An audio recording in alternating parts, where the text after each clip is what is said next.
I'm going to call this meeting to order. All rise for the flag salute.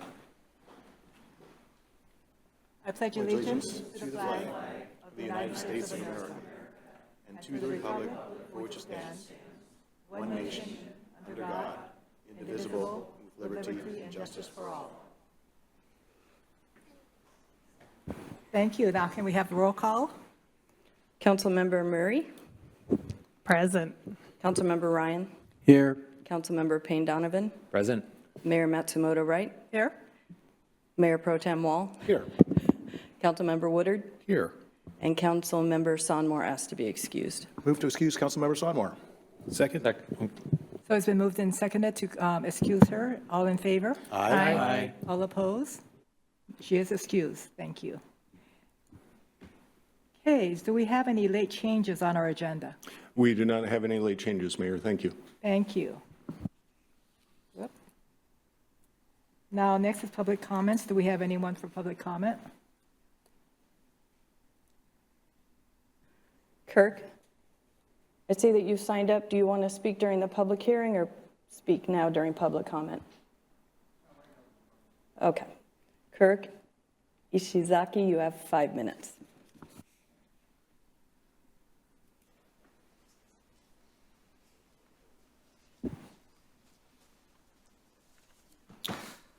Hello, my name is Kirk Ishizaki, a member of West Plaza and the property manager of the West Plaza Marketplace. The West Plaza Marketplace supports 130 plus employees and their families with businesses such as Double D Meats that have been a part of the town center since 1955. Thank you, City Council and City staff for your efforts thus far in clarifying your intent of protecting existing businesses and not utilizing powers such as eminent domain to force relocation and redevelopment. We request the city consider removing any budget funds related to the right-of-way cost estimates, acquisition, construction funding assistance, and bid support services for Main Street Phase 3 project in the biennial budget. The transportation budget presentation includes $1 million for Main Street Phase 3, 57th Avenue extension through the West Plaza building for design and engineering. Please remove these from the city biennial budget to reflect the intent of the community and city council. Pertit, the consulting firm hired by the city for the 57th extension, has in their contract tasks like 11.8, right-of-way acquisition, preliminary real estate estimate.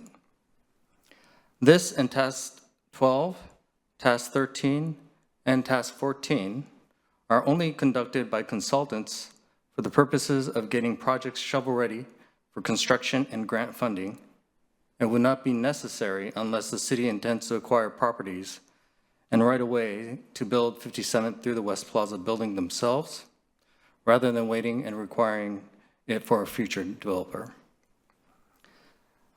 West Plaza has made public records requests pertaining to the Main Street project, including all consultant contracts. Within the Pertit contract, there are additional budget items for subconsultants to assist Pertit with these tasks. We request that subconsultant contracts also be disclosed to the public. Thank you.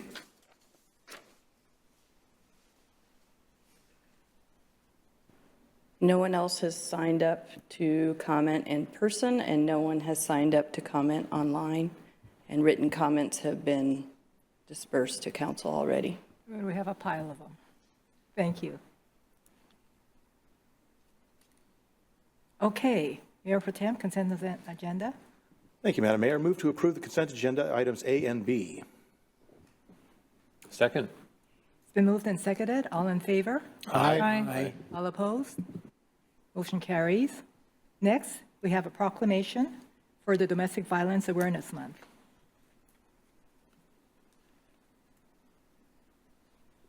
We can read it at the podium. Is that a good place to read it?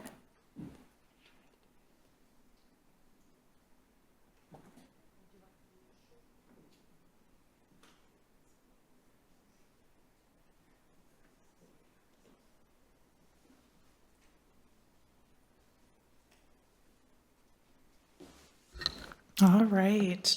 City of Mountlake Terrace Proclamation, 35th Anniversary of Domestic Violence Awareness Month, October 2024. Whereas the crime of domestic violence violates an individual's privacy and dignity, security and humanity due to systemic use of physical, emotional, sexual, psychological, and economic control and/or abuse, including abuse to children and the elderly. And whereas the problems of domestic violence are not confined to any group or groups of people, but crosses all economic, racial, and social segments of our society. And whereas all people, regardless of gender, must recognize the scope of this social problem and work together to create a community that does not tolerate domestic violence. And whereas the City of Mountlake Terrace encourages all residents to take a stand against domestic violence in their personal relationships and in our community. Now therefore, Mayor Kyoko Matsumoto Wright, on behalf of the Mountlake Terrace City Council, proclaims October 2024 as Domestic Violence Awareness Month.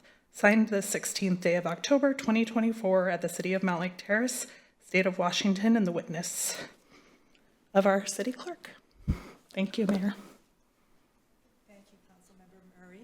I'll stay here to present that. I would like to have the Domestic Violence Services of Snohomish County come on up, including our Biennial. I was going to get your title out first. Just what? And let's see. We want to present you with a check for the Domestic Violence Services of Snohomish County.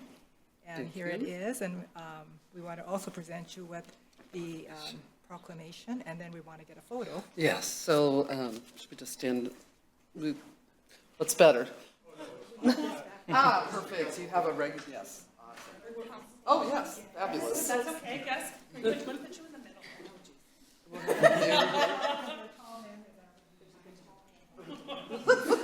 It's also short men. I like to think I'm tall. I feel tall. Sometimes I'm not always tall. There we go. Excellent. I like this. Nice balance. Yes, we're great.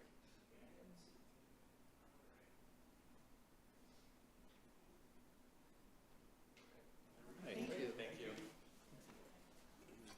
So I'm just going to say a few quick words. My name is Deborah Bordson. I'm the CEO for Domestic Violence Services of Snohomish County. Sorry. We've been around since 1976.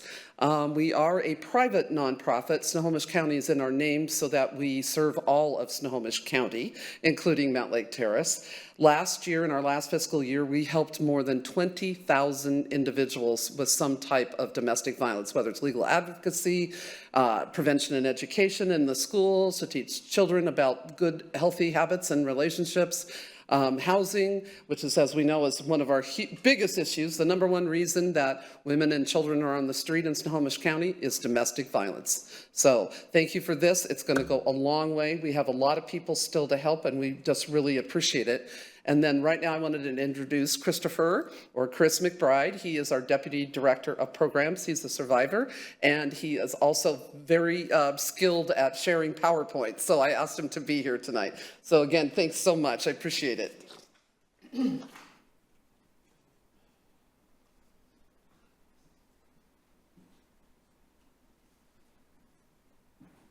Now we're going to have a presentation with an overview, programs and overview of the domestic violence.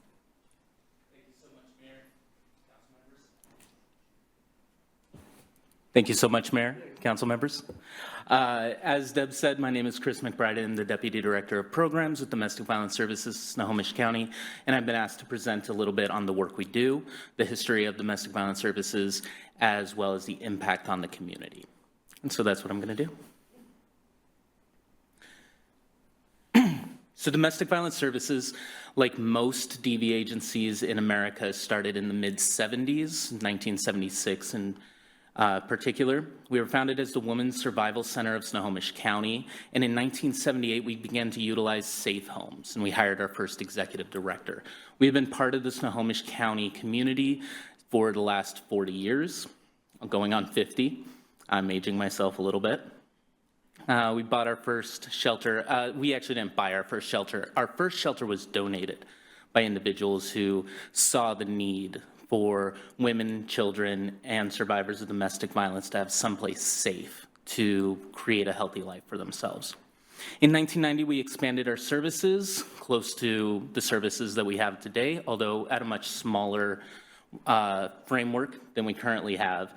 We changed our name to Snohomish County Center for Battered Women in 1991. That is a name that still exists in the community. So if somebody is looking for CBW, Center for Battered Women, that is us.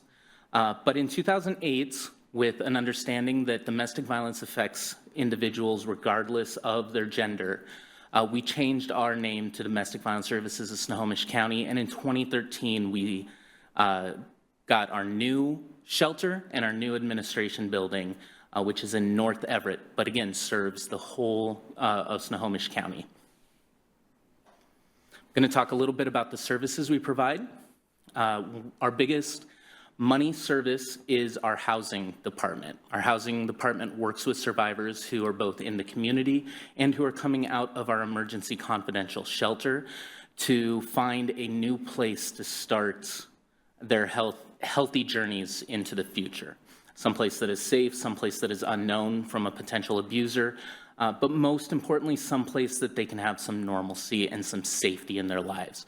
During this time, they are provided with case management, resource navigation, safety planning, and that is through our supportive housing departments, our work with county rapid rehousing programs, our housing navigator, and flex funds that allow us to help in a multitude of ways that is not just limited to housing, but also can be for the security of that housing. These are the ways that we can help. We can help with deposits at times, rent, food, bus fare, car repair, and up to 3 months of rent assistance. And this is with money that comes in that doesn't have the program connections. So our flex funds help us more navigate the complexities of survivors' lives. Our confidential shelter is the only confidential shelter in Snohomish County. There are other shelters, but ours is a location where nobody has any information outside of domestic violence services of who is in this location. We do not share information with other entities unless we are asked by the survivor. As always, we are survivor-led. And during this time, they can have a place that is safe, confidential, and has 24/7 staff on site. This is where families can rest while they restart these new parts of their lives and hopefully begin the aforementioned journey. Our emergency shelter is a short-term shelter. It is 52 beds. That's 13 rooms with 4 beds per room. Every room has its own bathroom, its own shower, but we do have a communal kitchen. And as Deb mentioned, I am a survivor. I spent a lot of time in my youth in and out of shelters, and I can tell you with absolute certainty, our shelter is amazing, and the communities that support it have helped keep it the amazing shelter that it is. Our emergency shelter also runs our support line, 425-252-2873 or 425-25-ABUSE. This support line is monitored 24/7 by trained advocates who are there to access resources or simply talk to anybody who is experiencing domestic violence, anybody who has somebody in their life who is experiencing domestic violence. The referrals are here on the screen, and we're all very smart people, so I'm not going to read everything to you. But we are able to do a language line interpreter for any language. I have yet to run across the language that we are unable to provide. There might be some time spent finding an interpreter, but 5-10 minutes at the most.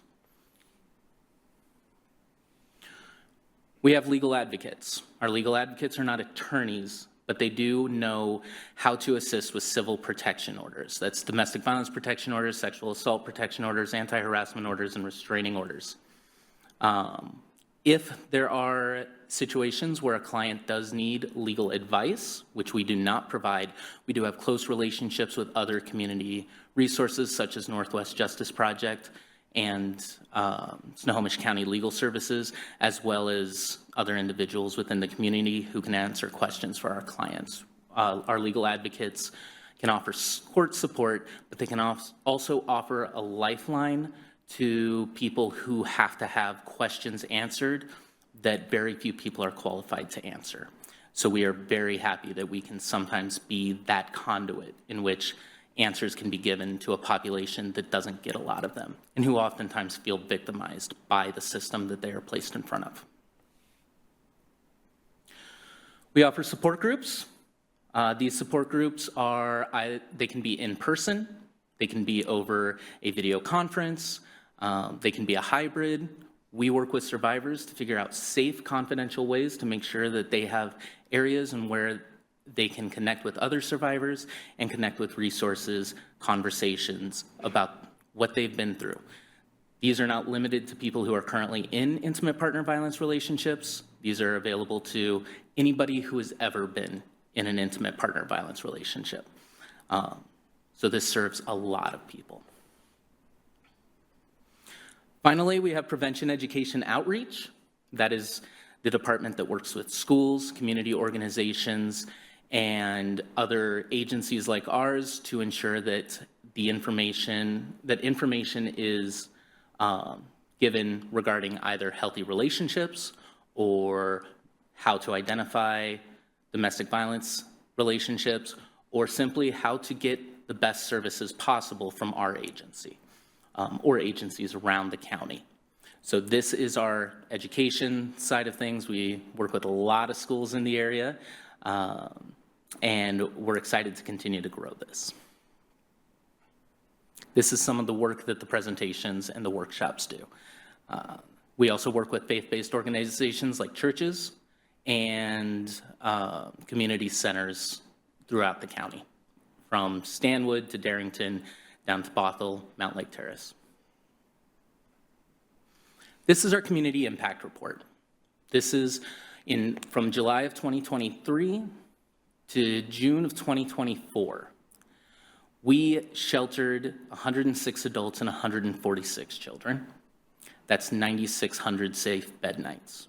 We provided 2,100 hours of legal advocacy, referral, and supports. Our children's program our children in our programs participated in 306 hours, and our supportive services reached over 7,300 community members. We spoke with over 6,400 youth and 640 adults in DV prevention and education training, and we were at 69 community events. Domestic violence services, it continues to work and will continue to work with survivors in any capacity we can, and this prevention education outreach is a way in which we can grow to hopefully make it so we're out of jobs, so we can ensure that people have the choices to make healthy relationships in their future. Thank you so much. That's my presentation. Just one quick thing. We also serve men. They do not stay in the confidential shelter because it's so difficult for the women, that relationship depending on what happened, but they are served all the same services and confidential places to stay. That's just not at our shelter. And about 12% of our clients are men, and that is growing, unfortunately. Yes. So anyway, sorry, thank you. We appreciate it, everybody. All right. So thank you so much for coming. Thank you. And I'm glad that we could help out. Absolutely. This will make a huge difference. So thank you so much. Out into the rain. Thank you. Thank you. Okay. All right. So now we can move on to the review of the public hearing and vote on ordinance adopting the comprehensive plan with our senior planner, Jonathan Morales, and Community and Economic Development Director, Christy Osborne.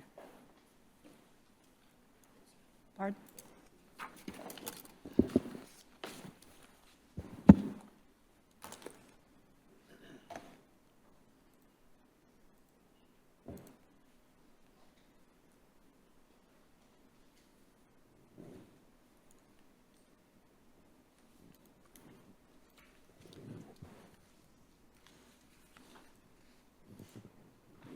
Good evening, Mayor Pro Tem, Mayor Pro Tem, and members of the council. My name is Jonathan Morales, Senior Planner. I'm joined with Christy Osborne, CED Director, as well as our consultants from the OTAC team, Emily Larson and Mandy Roberts, who's supporting us today with any questions we get. So today we are here for a public hearing on the Vision 2044 Comprehensive Plan Update. Quick run of show, we wanted to provide an overview of the periodic update review process, sort of detailing what our process has been since the beginning. Based on our last meeting on October 10th, we have some responses to a couple of council comments. And then we wanted to provide an update on the draft plan or public review draft dated October 10th with some responses to concerns expressed by the West Plaza Group. Wanted to address council direction on performance measures, as well as direction on the pedestrian connection concept. And then time for discussion or questions. In your meeting packet today, you should have a public review draft dated October 10th.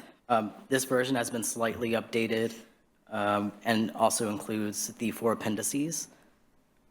We have a final draft ordinance, a matrix document responding to comments from the West Plaza Group, and then wanted to submit the Chapter 3 FEIS comments, which are comments that we responded to in the DEIS.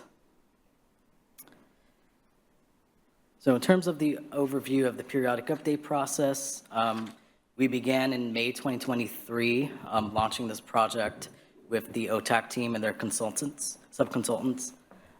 We established a comprehensive plan advisory group in September 2023 and held 11 meetings with them.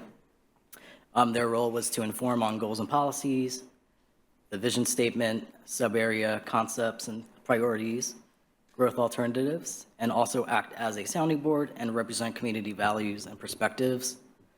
With Planning Commission, there were many touch points on the comprehensive plan between February 2023 and December 2023 before we launched into that formal work session process, review meetings between January 2024 and June of 2024, and that was 10 meetings. With City Council, again, we had many touch points between March 2023 and December 2023, with briefings every other month between February 2024 and August 2024. There were 4 meetings focused on 2 elements per meeting. And then in October of 2023, we held a joint workshop with the City Council, Planning Commission, and the CPAC group, providing a 101 comprehensive plan review process presentation, as well as just a general understanding of what GMA is, what are the requirements for this comp plan update, and state legislation. We also presented to advisory groups, boards and commissions. So we had 4 meetings with our Diversity, Equity, and Inclusion Commission and presented to the RPAC, Recreation Parks Advisory Commission as well. So in total, if you include the formal review process, staff have presented in a total of 51 meetings since May of 2023. And we're here before you today for our public hearing. This just presents more detailed information on the topics that we brought to council. I won't go in detail, but for example, in December 2023, we presented some preliminary land capacity analysis and housing element update numbers. In February, we presented on the growth alternative concept, policy review process, and also started the element review, land use and housing element in particular. In terms of community engagement, we had a community visioning survey. We had several open houses. So our SEPA scoping open house was held in November. We had a spring open house, Melody Hill and Cascade View sub-area workshop, a draft EIS public meeting. We had an online open house, which was open throughout the duration of the project since November, I believe, of 2023. And then toward the Terrace tabling, National Night Out tabling, And then we also had a target engagement approach as well with intercept surveys, informal conversations, and general outreach support that our subconsultant provided. In terms of the formal review, we received a recommended draft plan that was forwarded to council on September 23. Today we are here for the public hearing, as I stated, October 16th. Last meeting, we presented the draft plan with changes reflected. And so moving forward, wanted to provide an overview of council comments. So at our last meeting, we received a question on what was planned for previously in terms of the 2015 comp plan update. So for the housing target for 2035, it was 10,928 units. Our current baseline, which is how many units we currently have, is 9,202 units. For employment, 2035 target is 9,486 jobs. We currently have about 8,431 jobs in the city. And then for population, in 2035, our target was 24,767. We are at 24,260, according to the most recent OFM population estimate. So across these targets, we're pretty much sort of almost there. We have about another 10 years to meet these targets. There was a question on the land capacity analysis methodology. So the land capacity analysis considers the potential for land to accommodate new housing growth, given what is allowed under current zoning and development regulations and anticipated trends. For each vacant or redevelopable parcel, as determined by our buildable lands report, the analysis estimates the capacity for adding new development in a 20-year time frame on a parcel level basis. And this is shown as by land use category, and per HB 1220, we have to demonstrate this by income level as well.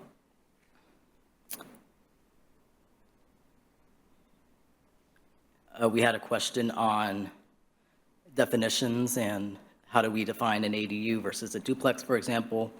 So I just pulled some definitions that are in state statute right now. So an ADU is a dwelling unit located on the same lot as a single-family housing unit, duplex, triplex, townhome, or other housing unit. Duplexes are defined as a residential building with 2 attached dwelling units. And middle housing as a concept is buildings that are compatible in scale, form, and character with single-family houses and contain 2 or more attached, stacked, or clustered homes, including duplexes, triplexes, fourplexes, fiveplexes, sixplexes, townhouses, stacked flats, and courtyard apartments, and cottage housing. So before I move forward, any questions? Does anyone have any questions? Okay. All right, so on to the public review draft, which is the draft you'll be voting on today. I wanted to circle back on the land use map. So some key changes reflected here is that we have these neighborhood mixed use core centers, which are centered around existing commercial nodes, leveraging proximity to neighborhood commercial opportunities, services, and transportation options. Our residential designations, residential 1 through 4, accommodate middle housing densities, ADUs and single family, higher density proposed along transportation corridors and adjacent to light rail. Our gateway mixed use was previously the freeway tourist district. In terms of changes, we brought down the max height to 12 stories. Portions of Town Center Reserve, just south of 56, is updated to neighborhood mixed use. We also added some Town Center Reserve along 56th Avenue, east and west. Our light industry office park district became our employment district. Mobile home park, we changed the naming convention to manufactured home park. And then the Sound Transit site, which is at the intersection of 220th and I-5, is Previously, it was general commercial, now that is public facilities and services.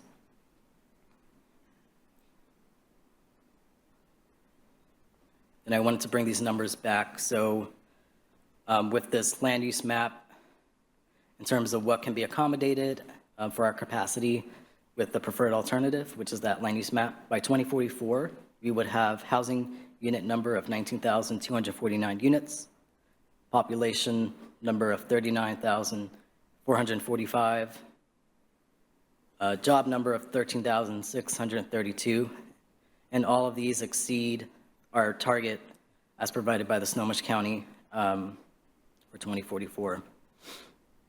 In terms of the land capacity, with these updated land uses, our housing unit capacity would be 8,197, and jobs capacity 4,896. Then this is the breakdown of the number by income category, so 0 to 80% AMI, or area median income, 80 to 120%, and 120% AMI. And that brings us to that total housing capacity number of 8,197. On this slide, I'm also comparing it to the previous alternative 2, which is what our preferred alternative is based on, with some slight adjustments. Okay, any questions or comments? Do we have any questions? Okay. Oh, did you have, go ahead. Thank you, Madam Mayor. Yeah, Jonathan, on the Sound Transit site with that facilities designation there, realize that we're holding on to that potentially for a future station there, but if there were some other sort of development plan that came to be that we needed to, that, you know, city staff or city council needed to consider, does that give us the flexibility that we need? I realize Sound Transit's planning on holding on to that, but if there were, you know, say a mix of housing along with a future station, does that allow for that sort of outcome? So currently, we could discuss maybe some alternatives on that location. We heard through the Planning Commission, and I believe through council, that there was a strongly held opinion that should be preserved for an alternative station location. And so if it was kept as general commercial, then it could be developed as general commercial, and you really can't reserve the ability to do that on that particular piece of property. So if there was some type of development that wanted to do kind of something outside of what would be considered public facilities, then that would take a land use amendment on the comp plan and rezone action, which could be done once a year through the comprehensive plan. So in our opinion, that was the best way to try to preserve this for, you know, a kind of a public type use of that particular piece of property. Cool.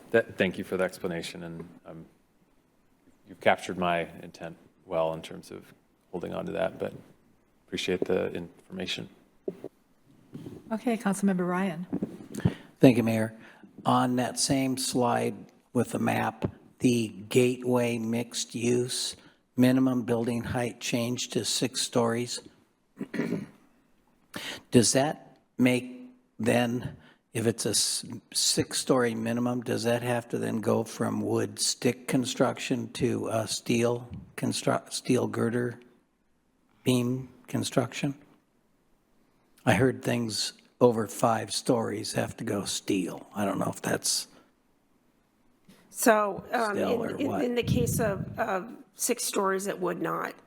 If you're right now, there's some alternatives that we'll be exploring as far as our building codes go, which we want to adopt to encourage some alternative building methods, but that's kind of where you're seeing people cap out at 6 and 7 stories right now, is because of that, so it wouldn't require it. But when you want to go above that, that's currently where you're running into different types of construction requirements to do that. But there are provisions in the state of Washington right now where there's some alternatives welcome, and we would like to explore those with Council and Planning Commission when we're doing this next step of the process, which is the zoning.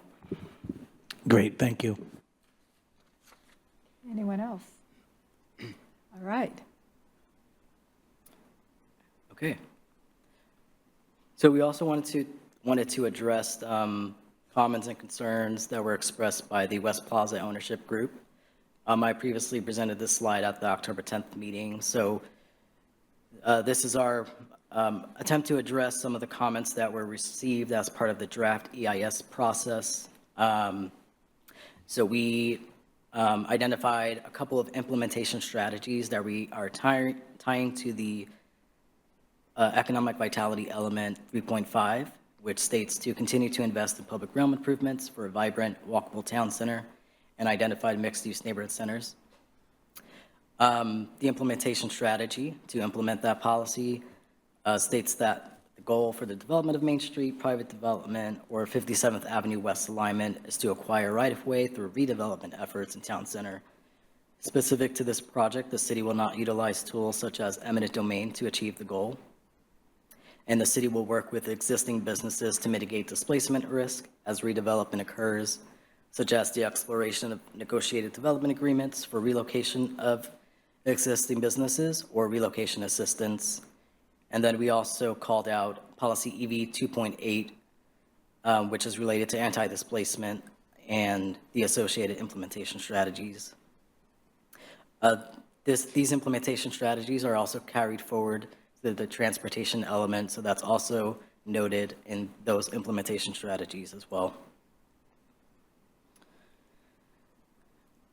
We received a public comment letter from West Plaza on October 14th, which references 4 new policies in the plan,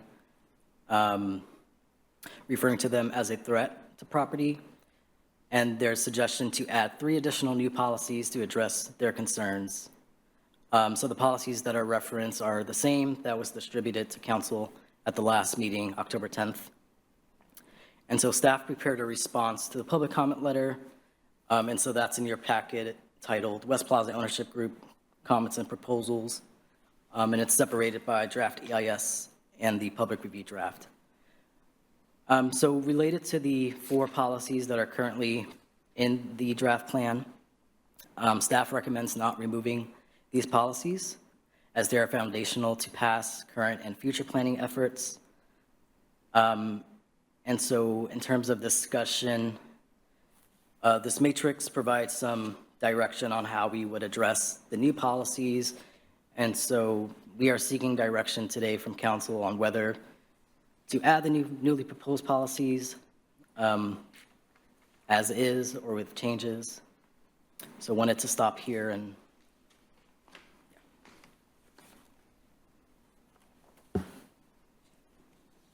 I guess I'll add to what Jonathan said about the 4 policies. Staff did some work on going through existing plans as far as these policies. These 4 policies are not new. They've been in your comprehensive plans, your transportation management plans. They have been in your comp plans. They are in the town center plan. And they are really fundamental policies sprinkled throughout every document that the Planning Commission and Council has adopted over the last, numerous years, going back to what I could find identified as concerns about accessibility through what we all know as the super block in 1969. So this is not new. It's far from it. And like Jonathan said, staff feels very strongly about this. These are fundamental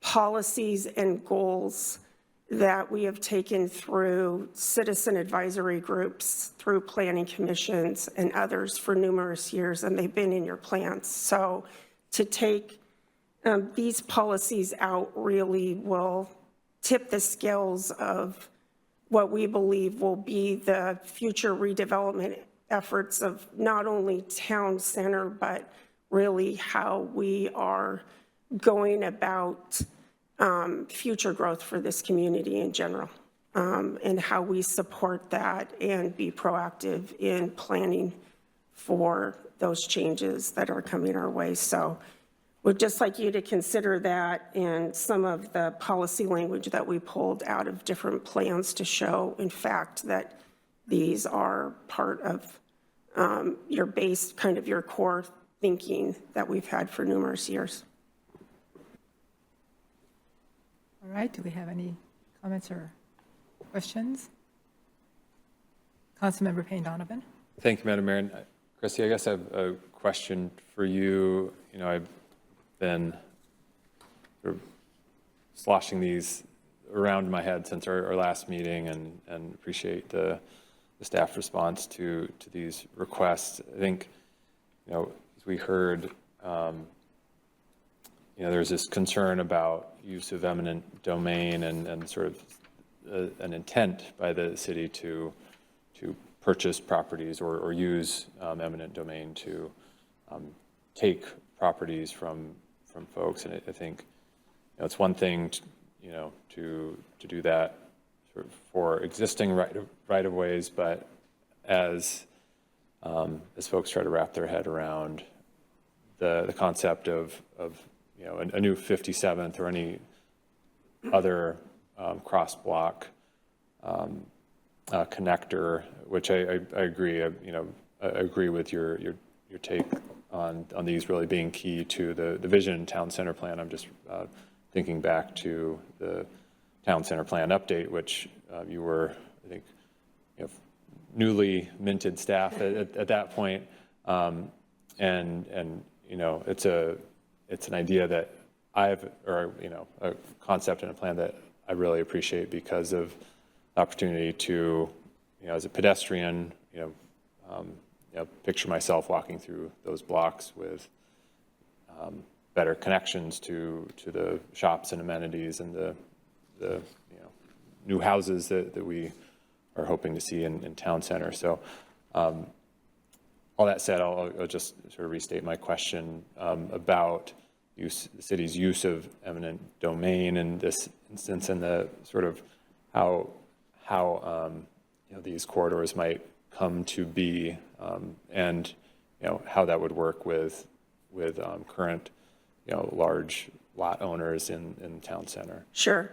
So there's kind of two things. One is the request to remove policies, and that's where staff is coming out very strongly and saying we don't think these policies should be removed, and they're fundamental in how we approach planning for years in the city.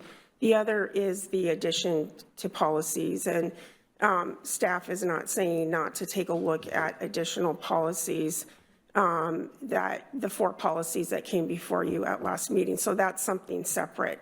I would say you can see here the main thrust of what originally came to Planning Commission and now and was voiced as a concern, and now coming to council and voicing a concern, is the city using eminent domain for 57th Street. I think we've addressed that in policies already to say, in fact, no, we're not going to use eminent domain for 57th Street. On the other side of the coin, I would say this: we have had developers that have been trying to put together parcels to develop. And one of the things that other developers have said as far as 57th is, hey, it would be really great if the city could be a partner and help us get started on 57th Street with design and other things to get other pieces of property going to do 57th. So understand, for West Plaza Group, we have said, no, we're not going to take the property until this property redevelops for this road. But there's also other properties where people are interested in developing it. We've still said we're not taking any of those properties by eminent domain. Those are redeveloping. But if the city has an opportunity to help the development community get started by doing some initial design work and those type of things to take some of that expense off the plate of those developers, then that's not being forced to go in and do eminent domain and make people construct the street, but rather helping them, which is part of what I believe we talk about as far as economic development. That's one of the strategies where we have a hand in doing certain things to help these things move along to make them happen. So I think you have a policy right now. It's your guys' choice whether you want to add additional policies that were brought up on the 10th. What staff is saying is please don't take out these 4 policies that are requested to be taken out. And I can read them specifically, but one of them is to continue to invest in public realm improvements for a vibrant, walkable town center and identified mixed use in neighborhood centers. The next one is implement and as needed update sub-area plans and planned actions for the town center identified mixed use in neighborhood centers. Pretty key strategically for what we've been hearing for numerous years. Continue to develop multimodal transportation infrastructure to improve connectivity and alternative transportation options, again, fundamental. And the last one is leverage planning and public investments to retain, expand, and attract businesses and promote housing near town center, identified mixed use in neighborhood centers, and public transit to encourage a closer balance between jobs and housing in the region. I think all of those are what we are charged to be doing in this comprehensive plan. Thank you. Did you have something? Mayor Pro Tem? Thank you, Madam Mayor. I thought staff did a fantastic job in responding to the letter. I think it made very clear in the response the need to keep those policies, at the same time recognizing the concerns that West Plaza has shared, and I think that's what the 4 potential additional policies is trying to address and reassure the West Plaza group that we have no intention of taking their property, and that's going to be up to them at their time that they want to either sell their property or redevelop their property. At the same time, one of the policies, proposed additional policies and other policies within the proposed comprehensive plan do address the need to help mitigate displacement. So if West Plaza were to decide to redevelop their property or sell their property, we have some very valued businesses in that property that we like to keep. And through these policies, both in the comprehensive plan currently as proposed, as well as this additional policy, would help ensure trying to make every effort to keep those businesses in Mountlake Terrace. So I guess with that, I would entertain the idea of adopting the 4 proposed policies to help address West Plaza's concerns. So if you look at West Plaza's letter, it's broken into 2 different pieces. The first piece is addressing the desire to remove certain policies that we currently are proposing. Then the next part of the letter addresses, if we do not do that, we would like to have these other assurances with additional language. So that's what these 4 policies are intended to do. Additional policies provided last week are intended to provide that assurance, and you'll note that the language is very similar to the language that they propose in their letter to us. So we're trying to provide the assurance, again, through these additional policies that we have no intention of taking their property through eminent domain or condemnation And we are putting in place some assurances to help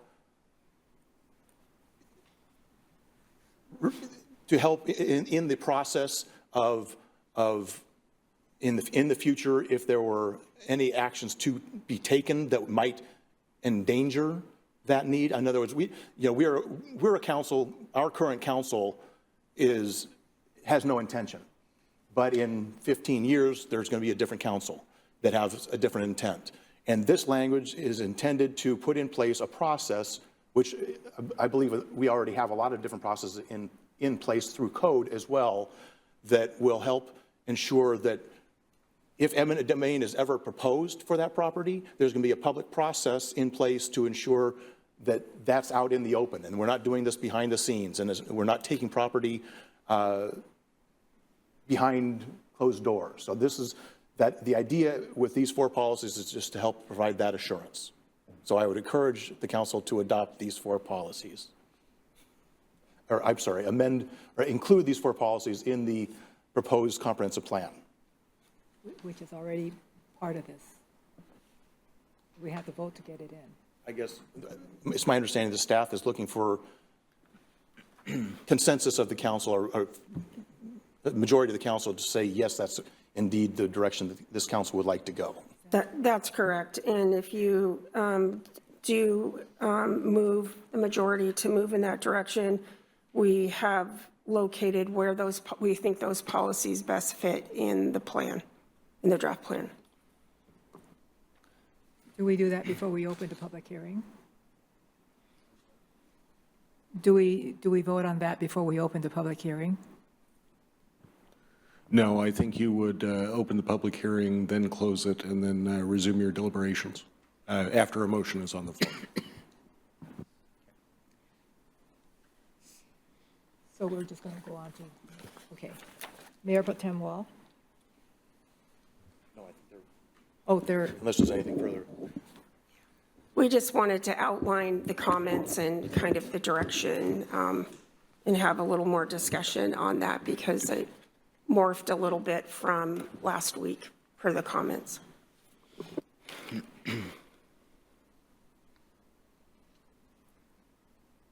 so we're going to continue first before we, okay, go ahead. So another item that we've addressed in the plan are related to performance measures, which was a council direction to include in the comprehensive plan. So these are provided in the implementation strategy, which are the action steps that the city could take to implement these key goals and policies. So we include this language in the implementation strategy section, which states that the city will make good faith effort to meet or exceed the actions identified in these strategies, check data with respect to each of the implementation strategies, and report the results. So in terms of reporting the results, that is what the performance measures are. So we've identified 4 to 5 performance measures that we are proposing for each of the elements.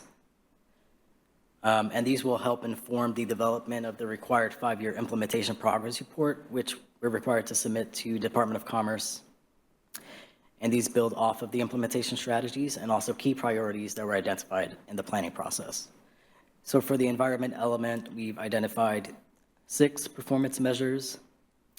I won't go word for word, but for example, identify tree canopy goals. This would be in line with the urban forestry management plan process that is currently underway. So there'll be some tree canopy goals identified in that process, as well as some performance metrics. So this is supporting that process and ensuring that we're tracking that data.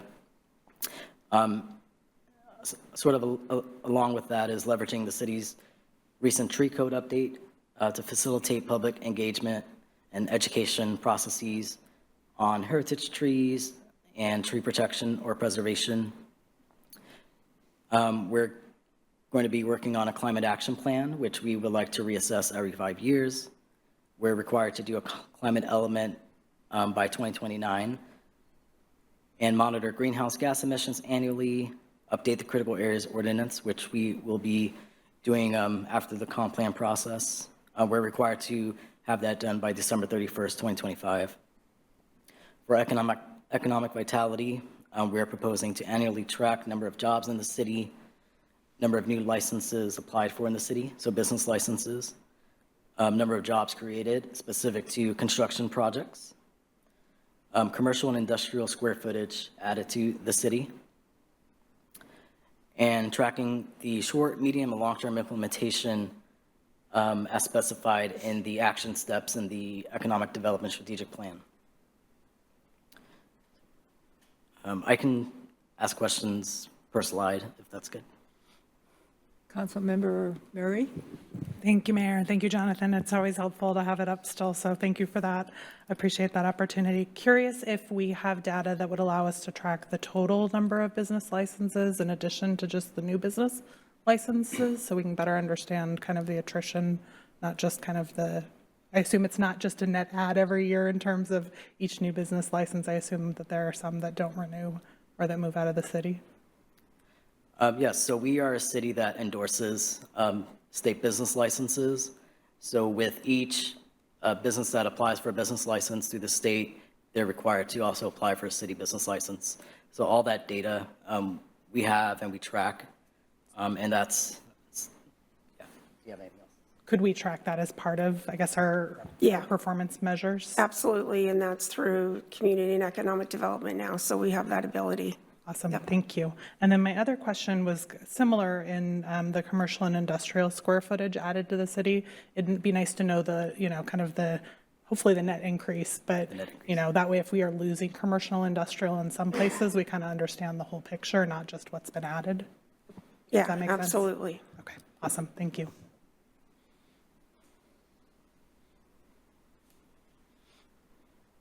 Okay. I don't see any other hands going up. So yeah, just to back up to we have to identify like 4 to 6 performance measures. What's key here is that the implementation strategies is really, the important thing here is to implement each of the policies.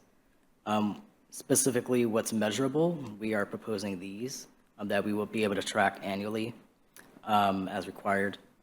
And so for the housing element, we are proposing to track the number of ADUs applied for and permitted on an annual basis, track middle housing units by type that have been applied for and permitted, annually track permit review timelines for housing development projects, track the share of ownership and rental housing units annually, monitor the use of the multifamily tax exemption program. One of the policies that is proposed in the housing element is to expand the MFTE program beyond town center.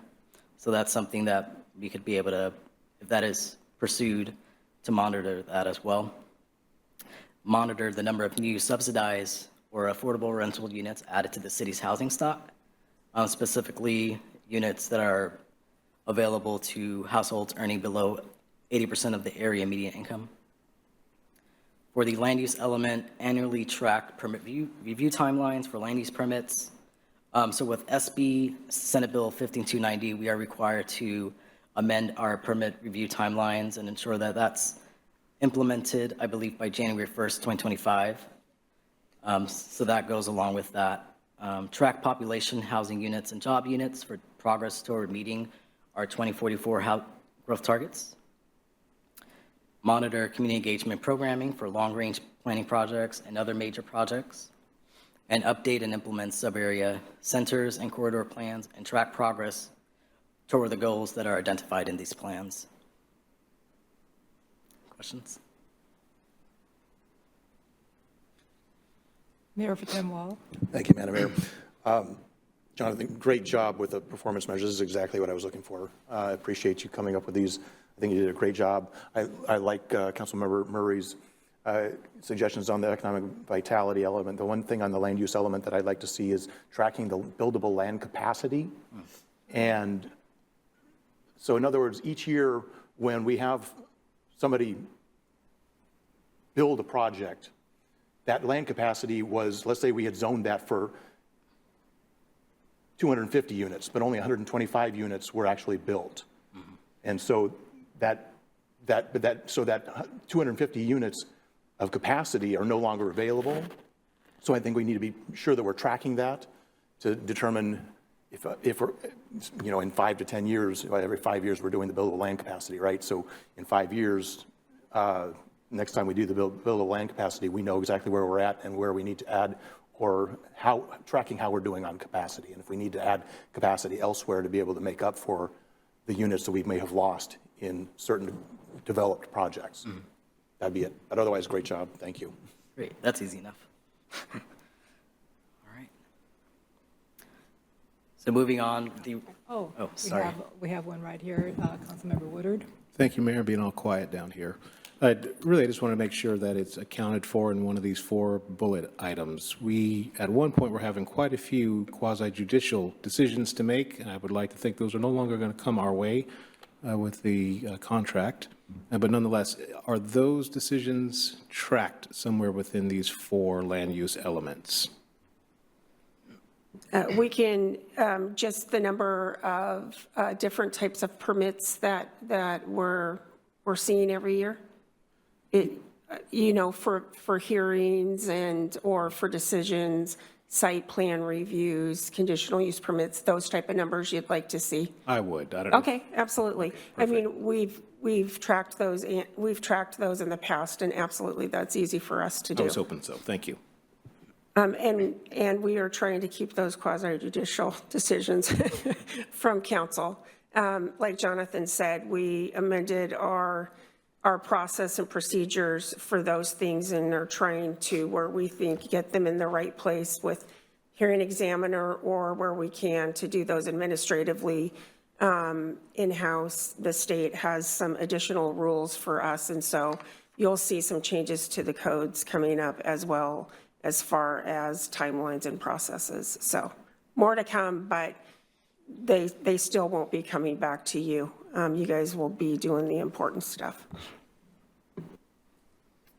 Okay. All right. Next. So for recreation, parks, and open space element, these are performance measures that we vetted through our Rec and Parks Director, as well as ensuring that it's aligned with the ARPO's master plan process. So one is track newly added open space and parkland, both public and private. Track areas with continued service gaps as identified in the ARPO's master plan to monitor future locations for potential new parks and open space amenities. Annually assess additional lifelong learning programs consistent with the ARPO's master plan. Track tree plantings per the Tree City USA eligibility criteria. So Mountlake Terrace is a Tree City USA. Monitor upgrades to existing facilities to meet ADA requirements. For transportation, annually report on the use of the Neighborhood Traffic Safety Program, or NTSP. Monitor the number of lineal feet of new and/or replaced sidewalks, trails, and bicycle lanes.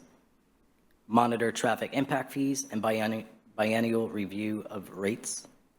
And develop an active transportation plan and monitor progress with implementation. So that plan would provide the metrics of which we would be able to measure the success of that. Any questions? I don't see any hands going up. Okay. Go ahead. So lastly, capital facilities and utilities. So capital facilities, monitor the city's drinking water to meet or exceed State Department of Health standards. Monitor level of service standards for all capital facilities annually.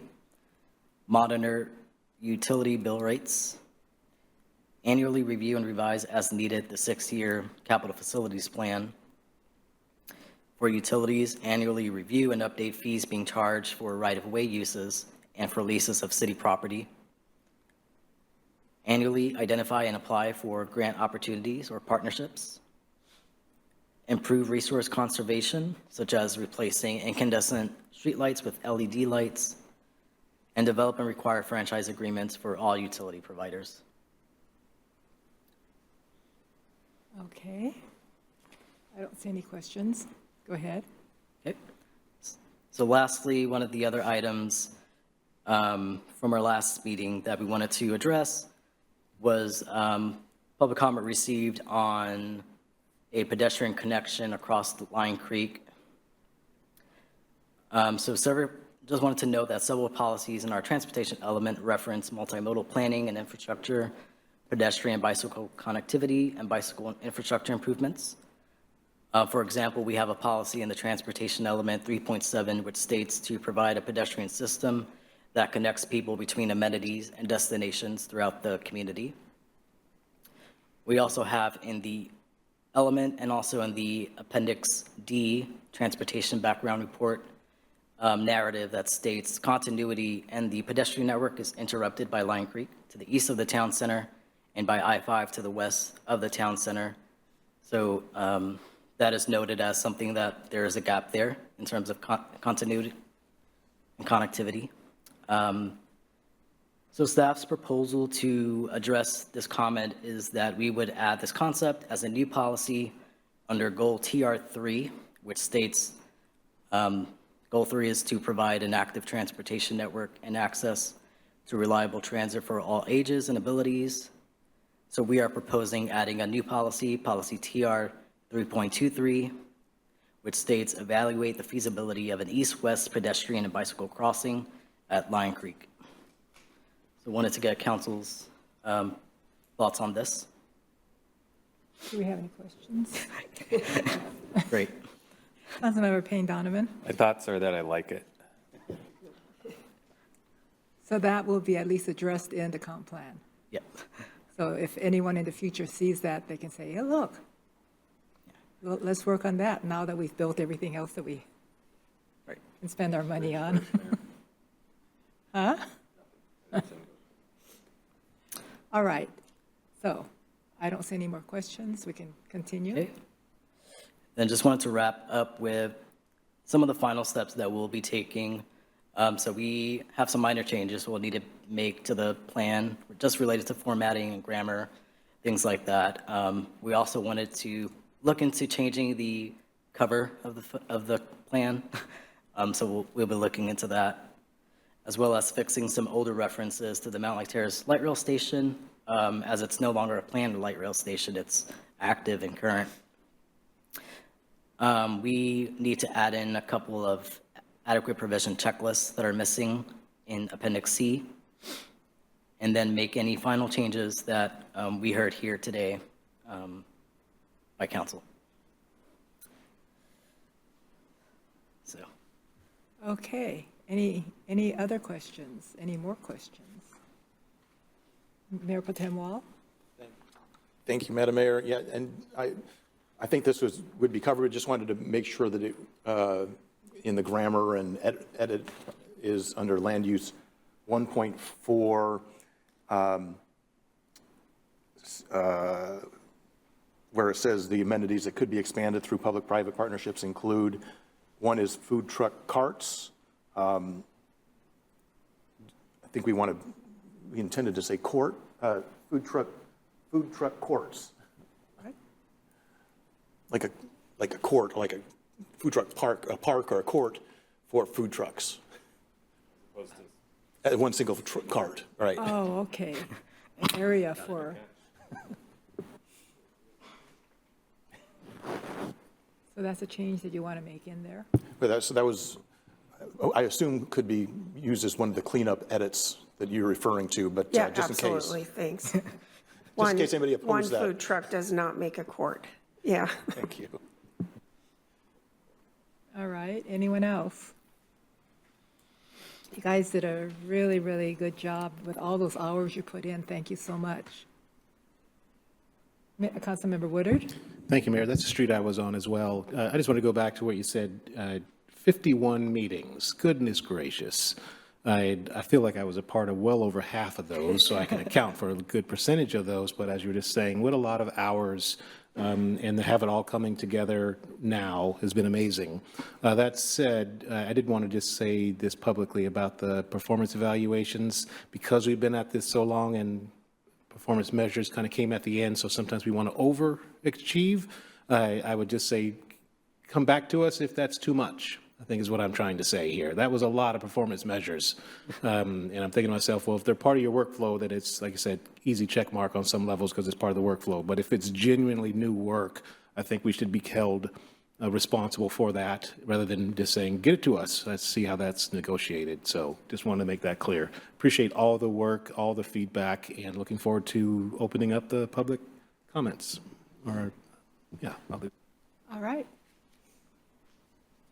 Okay, so now we can move on to opening the Mayor Pro Tem Wall.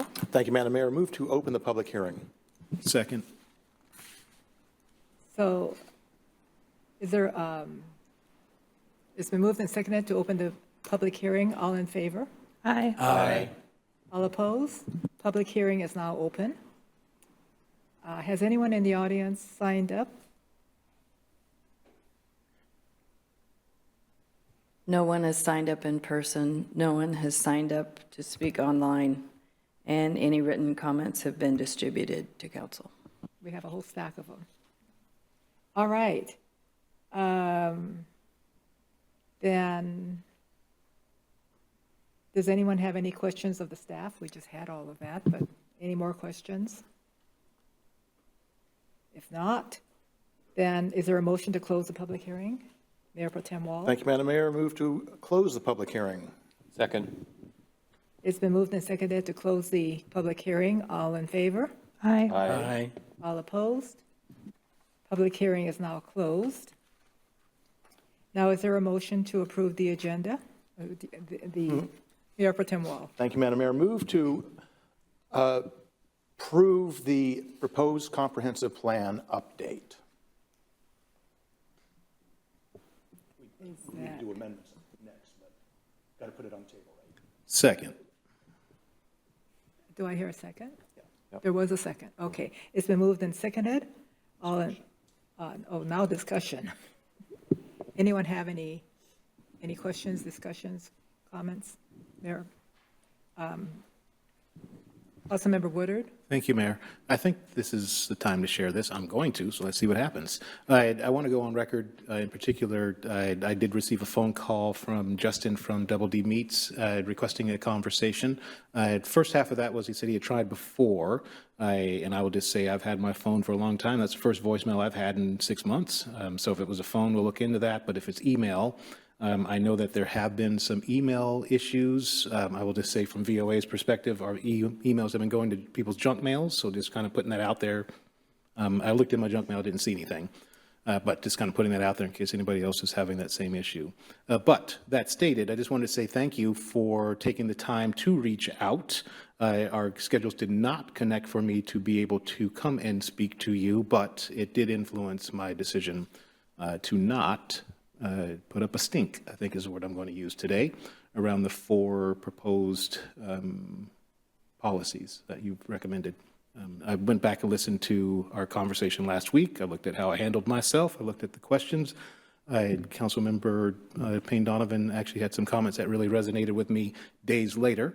So in that regard, I just appreciated the conversation that we were able to have, and more importantly, that we demonstrated civility in what was clearly a tough conversation. And at the end of the day, we're going to make votes, and we'll have time, which is how the world works, to make corrections if that's what's needed in the future. But I will say thank you to the staff for going back and at least tapping into something I was concerned with, which, if I heard you correctly, 57th has been in the works in some capacity since before I was born.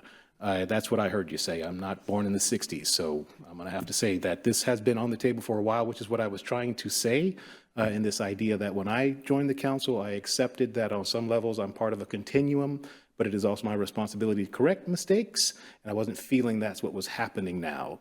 So at the end of it all, it seemed like this was about trust, and if what we have done increases the trust, then I'm very proud to be a part of that. If we did not get what you were looking for, know that there will be more opportunities in which to do that, because this will come up again, as it should. So thank you for your participation, and that's for everyone who took time to voice pro, con, or indifference. No one ever voices indifference. Isn't that interesting? Okay, I don't see, Councilmember Ryan?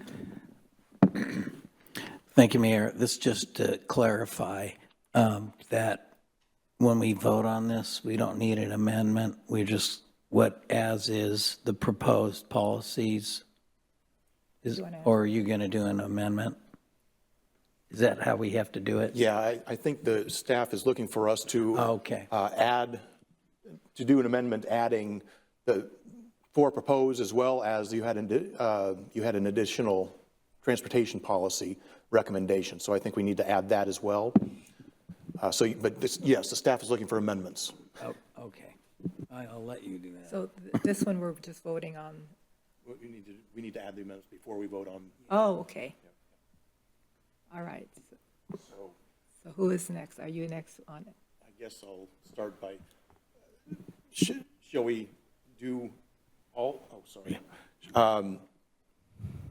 I will propose all 4 amendments first, and if there's concern with any one of those individual amendments, we can pull it and have further discussion on any of those individual. But I guess just to keep the process moving along more quickly, I'll propose all 4 of those amendments first.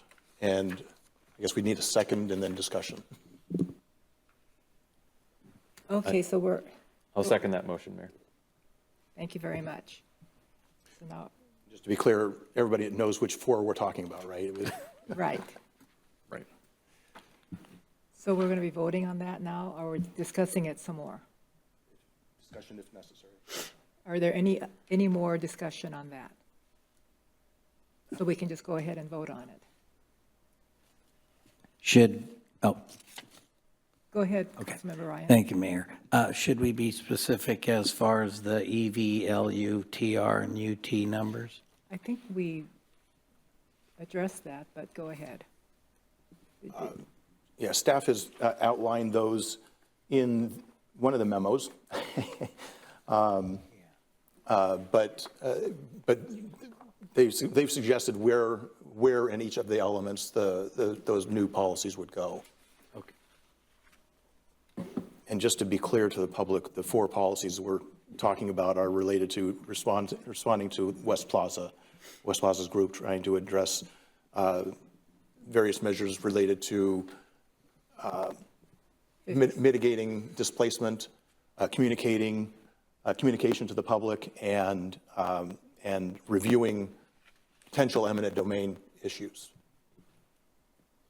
Councilmember Payne Donovan? Yeah, let's take the opportunity to sort of express appreciation for sort of these additive steps we're taking to this large body of work. And again, I'll just repeat what I said last meeting, is that I do think these are good faith efforts, and I know our sort of legislative process in terms of going out and meeting, gathering ideas, and then bringing them back to this forum aren't well practiced here, or we don't often have this sort of degree of sausage making. But I really want to appreciate the conversations that have gone on, and they're not all things that I've been privy to, but I do think if we can both sort of keep our sort of existing efforts towards town center and setting a vision for our whole town, as well as sort of setting or acknowledging and working to honor the requests of those in town. I think it's really important, and I'm quite pleased to support them. So thank you. Thank you. All right. Are we having the war of the? Rick needs more attention. Okay, so Mayor Pro Tem Wall. Thank you. Just in closing remarks, I appreciate the work that's gone into this. And to be clear, I mean, in offering these amendments, they in no way take away from all of the work that's been done. They in no way take away from the effort to realize the vision that we've created over the years for Town Center.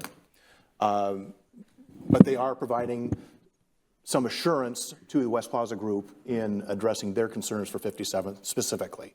And that's all it is intended to do, while maintaining our vision for creating the vibrant town center that we have dreamed of for many years. So with that, I would call for the question.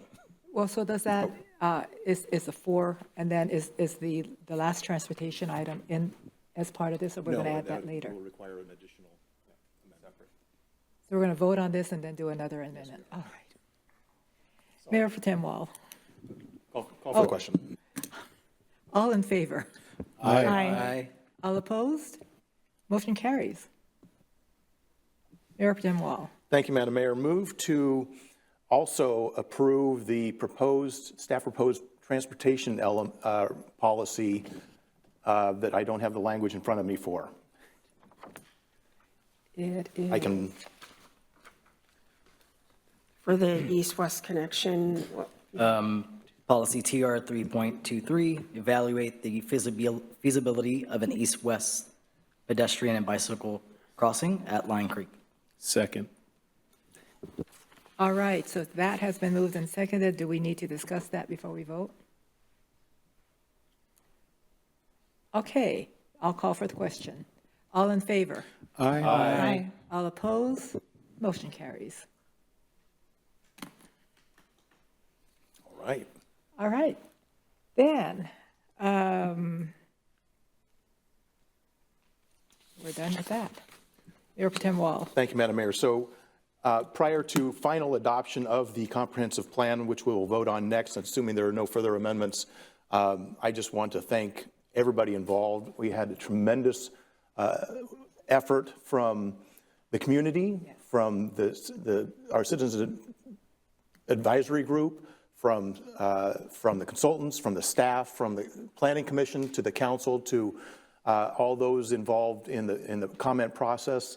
Obviously had some particular engagement from the West Plaza Group and the Chamber of Commerce, and all of the work on behalf from the business community. I think there was just a lot of heavy lifting that was involved with this. This is a huge effort, and I really, and as you know, I've been very anxious about this for a number of years. I'm very pleased to see this come to culminate, to come to fruition, come to an end, only to start a new beginning. This is just the start of an exciting process in our community. I mean, this by adopting the comprehensive plan now sets in motion a whole nother set of strategies and activities and programs and things that we can look forward to. And unfortunately for our staff, very little rest for you guys is coming ahead, even though you've had a heavy, heavy workload for a long time. But I am excited about the next steps in implementing what we are prepared to adopt tonight. I'm excited about the development regulations, taking another look at those, design standards of building codes, all of the different implementing measures, and what else we need to do to realize the dream for Town Center and for our community for the next 20 years. So with that, I encourage a yes vote on the amended, as the comprehensive plan updated as amended. We're voting on that? I thought we just did. We voted on the amendments. Oh, now we're going to vote. Vote on as amended. Okay. We're not doing any discussion on that. Yeah, that was discussed. That was the discussion. Okay, so now I've just called for the question. Well, I was going to discuss go further while we're speechifying up here. I just wanted to add on, I think, everything that Mayor Pro Tem Wall just shared, I think is really, it's hard to sort of, emphasize how important this is for our community, but I think it's worth calling out all the growth that I've seen across, this body, this city family, and I think it really reflects a real, I don't know, I hate using the word synergy, but a real sort of collective effort that's been really marshaled by, you, Jonathan. I think I've seen you really grow over the last year and a half of this process, and I think it's worth calling that out because this is a really sort of in the weeds and also very public process. And Christy, you've been really a tremendous leader, and I see all staff sitting behind you, and I know that there's been lots of work that's gone into this. But I also it's clear that, you know, our community is also showing up in a way that is really terrific. So I've just been really honored to be a part of this and to grow along with us all, you know, good times and tough conversations. And so I just find this really exciting, and the vibes are really good right now, as the kids say. So just wanted to take the effort, Mayor, to add on and express all my appreciation. Well, I know this is my third comp plan. And you've got at least 4, yeah, under your belt. Okay. So I don't see anyone else. We're going to vote again. Now we just call for the question, right? Yes, Madam Mayor, I call for the question to approve the updated comprehensive plan as amended. All in favor? Wait, do we got a second? Aye. Oh. It's already on the table. No. We got a second. It's already on the table. Oh, okay, so I don't need to hear a second? Okay. All in favor? Aye. All opposed? Motion carries. Okay. Thank you. Thank you all.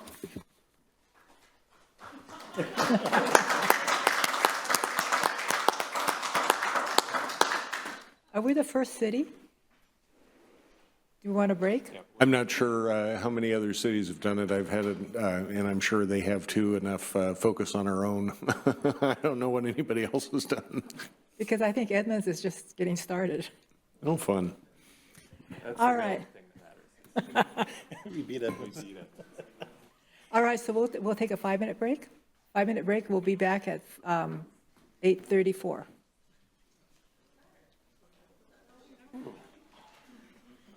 All right, we're back in session. And now we're going to move on to the presentations on the proposed 2025-2026 biennial budget by department heads. And the first one is it Public Works? No, Capital Improvement. Yes. Okay. Good evening. Yes. Carolyn, you can take over. Yes. Good evening, Mayor Pro Tem, City Council members. So glad to be here tonight. This is our third meeting about the budget this year. And tonight we have several presentations regarding Public Works. I'm going to kick it off with the capital improvement project prioritization and planning, which impacts many of the Public Works funds, and also in the Parks and Facilities Fund as well, which you'll hear more about next week. Also, I just want to let you know, so next week we'll be having individual presentations by the various funds in Recreation and Parks and also IT.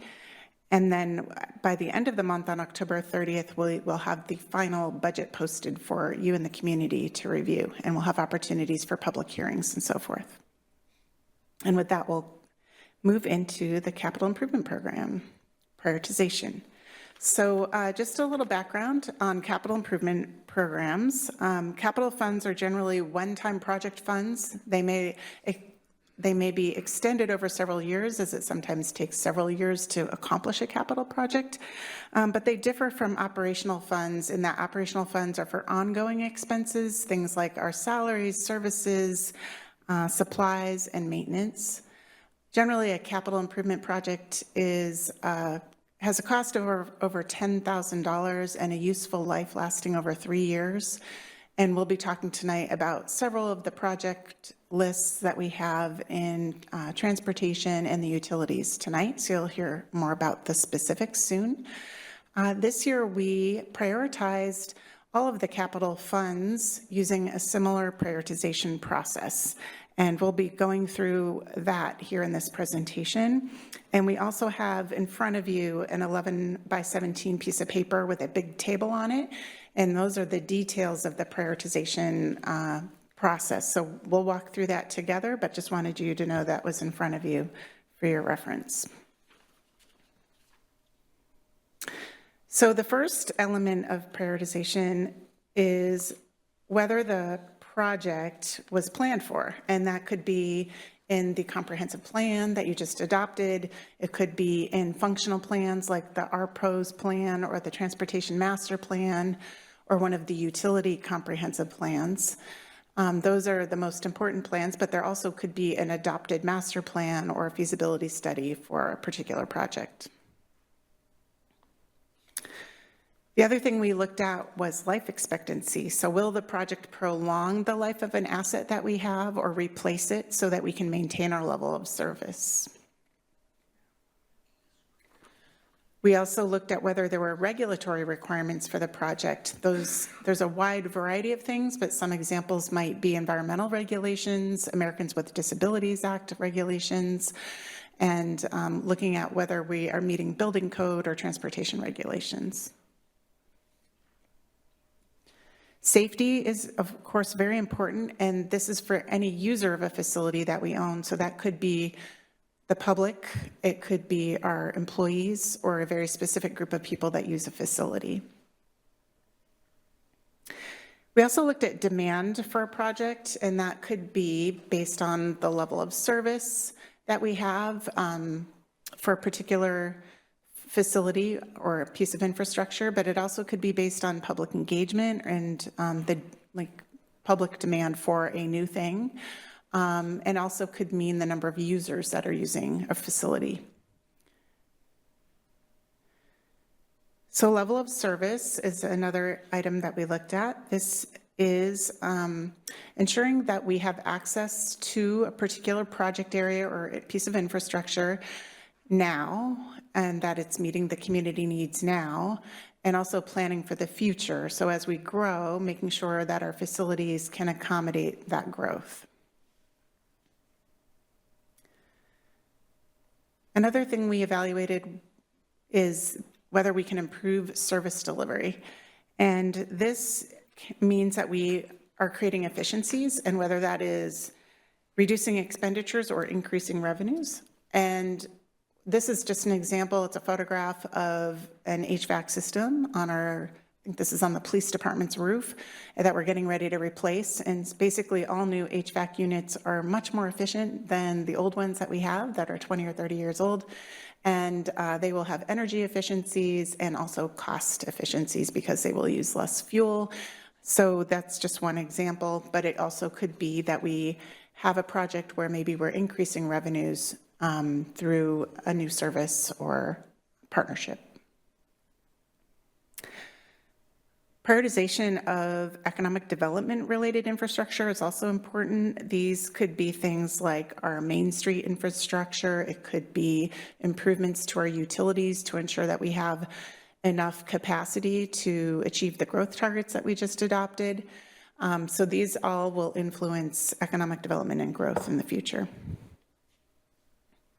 We talked a little bit about environmental benefit already through regulatory needs, but also there are a lot of things that we can do to improve the environment that maybe aren't a regulatory requirement, but are something that we are striving for.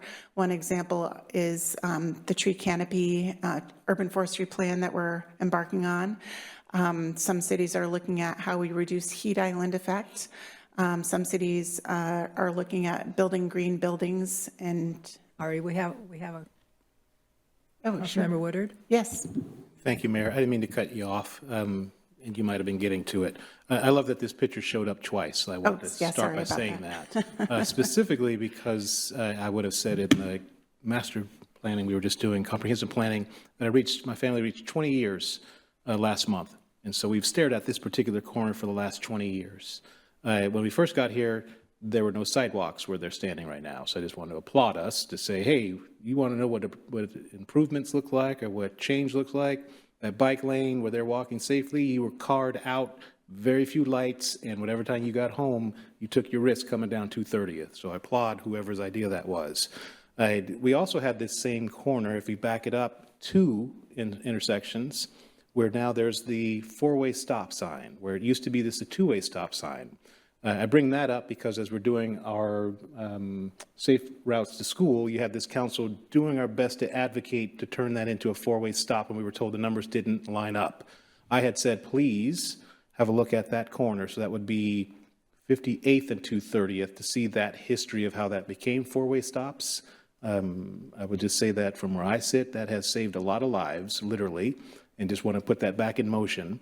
But really, this was a long route to say that where they are standing, underneath them is I think a substation, and that's what I'm trying to ask. In 2010, we ripped up that space and put in, many of the folks on this council were here. I wasn't, I just lived nearby, I could watch you do it.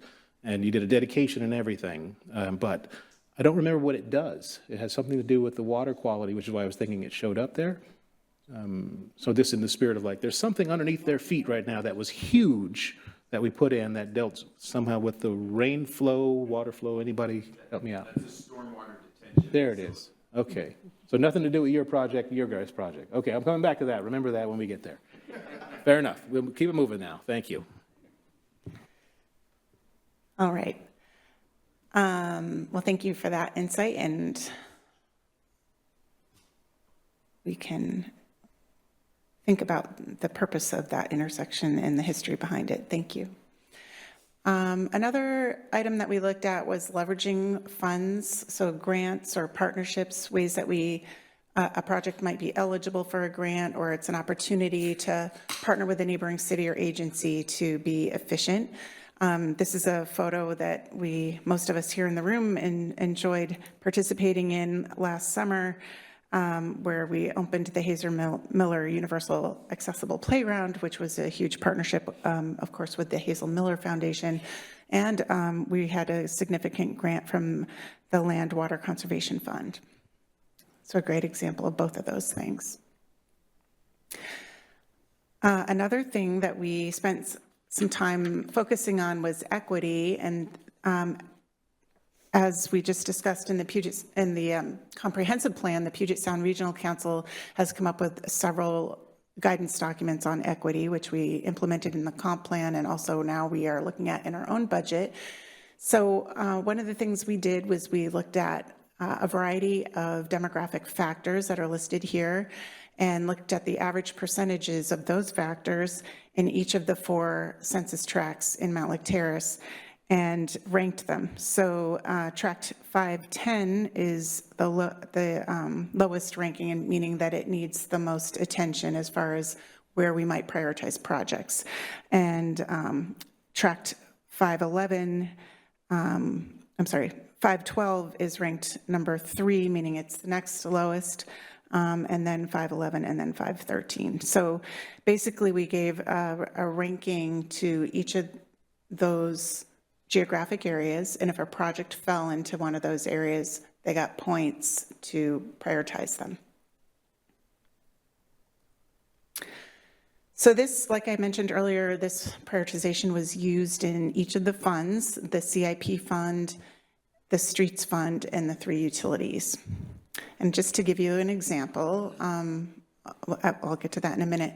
I'll show you an example of the prioritization in a minute, but I also wanted to address other changes in the capital improvement project funds from last biennium.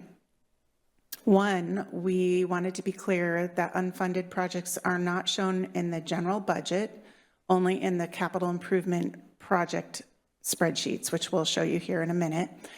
We wanted to make sure that we weren't conflating the budget that you're adopting. So we also looked at ensuring the grant revenues are shown when we will receive the grant revenues. So when we're awarded a grant, we don't get a lump of money. So we wanted to make sure it's usually based on a reimbursement basis. So we tried to predict when we would be reimbursed for those funds over the years. Also, we are proposing to update the CIP minimum amount from $5,000 to $10,000. And that's based on just the cost of various projects rising over time. And I'll show you some of the other changes here in these following spreadsheets. So this is an example of the general CIP fund and the top projects that were prioritized. So you can see that this is an appendix in the budget document.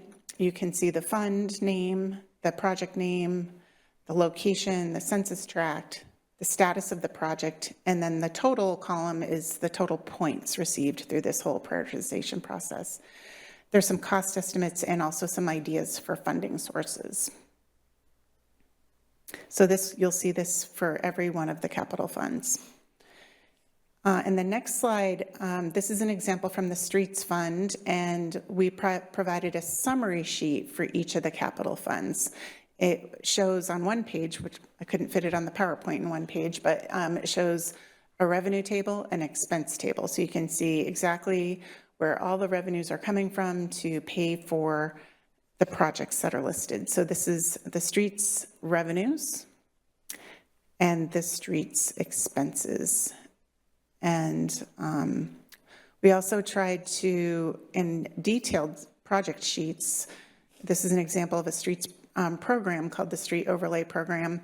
And you can see, again, specific to this project, where those revenues are coming from. And on the bottom, the expenditures are broken out by year and by the phase of the project. So we have rows in there for planning, preliminary design, right-of-way, construction management, and so forth. So sometimes those are different contracts, so it's helpful for staff to break them out that way, and hopefully for you to understand how the funding gets distributed over time. And that is all I have on this. I'm happy to answer any questions you might have. Do we have any questions on this one? I guess not. Okay. Well, first, I want to introduce you to Gary Shimmick, who is our new Public Works Director. And I want to give him a minute just to introduce himself. All right. Hello, everybody. I'll keep this very short since we're very busy today, but Gary Shimmick. A couple things. I've been in the Public Works business for 37 years. Seems like a long time to me. 25 years in the public sector, about 6 years as a consultant, and 4 years as a research assistant. Most of the time here in the Puget Sound, but I did start out in the lovely state of Wisconsin. So I am half Badger. My undergrad was at the University of Wisconsin, and half Husky. Graduate work here. Last little fun fact that I think should please all of you. Last 5 or 10 years, my focus has been identifying and addressing issues with aging infrastructure. I think we're going to have some fun talking about that over the next few years that I'm here. And then the second part, I've also, as a consultant, done a lot of work on asset management, helping large to small communities start and grow their asset management program. So very, very excited to be here. Thank you. Welcome. Yeah, thank you, Gary. And I'm here tonight because I've been the interim Public Works Director for the past few months and have helped the team get their budget together. And I'm super pleased to have the opportunity to work with all of these folks even closer than I have in the past. And I'm going to hand it off to Rich Meredith, our city engineer. Thank you, Carolyn, and thank you for all the help that you've been helping us get through this budget process. It's been involved, and a lot of us are somewhat new to the budget process here in Mountlake Terrace. So, and I just wanted to say I'm very glad to have Gary on board. So I'm going to, Rich Meredith, I'm our city engineer, and I'm going to go over kind of an overview of our engineering services, and then we're going to have our subject matter experts, our senior engineers and managers go through the different utility budgets that they were responsible for. So I'll scoot over. All right, so just a quick overview of our organization now. I think this is the first time in a couple of years that we've actually been fully staffed, which is quite an accomplishment.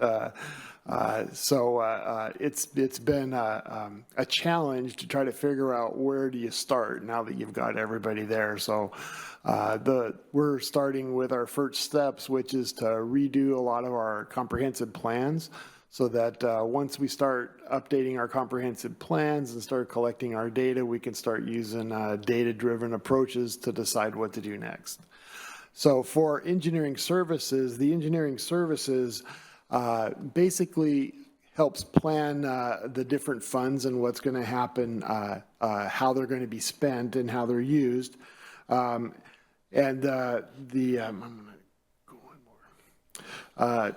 Basically, our mission is to start with through everything that takes to deliver services out there on the street. So we're going to handle the planning, we're going to handle the design, the construction, project management, all the way through inspection.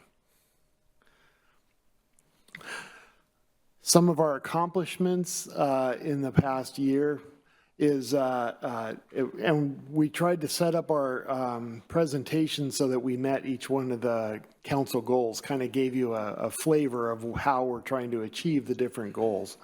So some of our highlights in the growing our vibrant community has been we created our first engineering development manual. You know, that was a big lift. I think we've all talked about it a few times here. But that is going to be a key component in trying to help facilitate future development in the city and making sure that we can see the vision that we're all creating here. We also restarted the Main Street project. It had kind of languished, and then at the beginning of 2004, we kicked off the redesign, and you know, it's been accelerating through the whole process. We're up to almost a 90% design stage. We're interacting with right-of-way acquisition, and it's moving forward. And then with the next round of the RAISE grants, we're hoping to get the construction funds funded.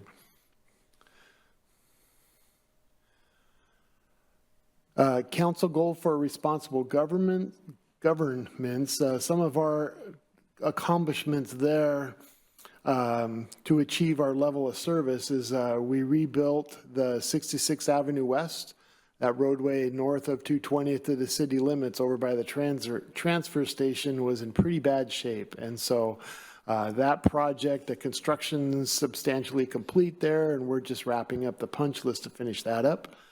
Our Safe Routes to School project, the 216th and 48th, the work is pretty much done on that one also. If you haven't seen it yet, it looks beautiful out there. And it was a really good, it was a really good project that went through all phases of everything, and it was a good way for staff to get some experience through all the different elements of a construction project. Let's see. We've been restarting some of our safety programs and some of our maintenance programs, which is where we've, the first thing you run up against is what assets do you need to maintain out there, and that's why we're starting to put a big emphasis on updating our assets out there so we know what we have to work with. Some of our, well, another accomplishment was the lead study, but I'm going to let Man, when he talks about his project, he'll describe more about that accomplishment. The informed and engaged community goal, we held a community workshop for Main Street at 60%, which also talked about a lot of the right-of-way questions that were popping up. We've been supporting a lot of the comprehensive plan efforts that Christy and Jonathan were spearheading. And we've also been including some of the transportation master plan elements with those comprehensive plan. The transportation master plan is part of the comprehensive plan, but there's also some elements that are going to be beyond just the adoption tonight, such as the traffic impact fees and some of our other traffic project planning. And I'll let John talk more about that when he gets up here. Let's see. Our environmental sustainability and resiliency goal. We've listed up here a number of the stormwater and ecology goals that, or project accomplishments that Laura will talk about in a little bit. But one step that we've made towards dealing with emergency situations in emergency preparedness is the purchase of our 800 megahertz system. We found a couple years ago that communications is going to be really key if we have another disaster. And so we're going to be working on updating our plans, and you got to have communications in order to deal with it as the problems come up. So our goals for the next biennium for growing our community, one of the issues that we've been addressing is the whole permit review process. There's still an expectation that we're going to have a lot of development due to the opening of light rail. The growth in the whole region is expanding quickly, as evidenced by some of the targets that we're seeing in the comp plan. And so in order to be able to handle that efficiently, we've got to get our processes up to speed. And so I just want to see where my notes are. So we're going to continue to work with CED on overhauling the permit process. We just replaced the old permit tracking system with a new central square. There's some growing pains with it, but we're working through it and developing processes that are going to make it much more efficient and much better tool for us moving forward. And it'll be expandable enough to help us handle expected increase in permits. Using that system is also going to help us reduce the time to review and comment, which is a big concern of the development community. They need to get their comments back as soon as they can if they're working under tight deadlines and such. We're also improving all of our communications between the departments so that we're all on the same page and we're not giving conflicting information.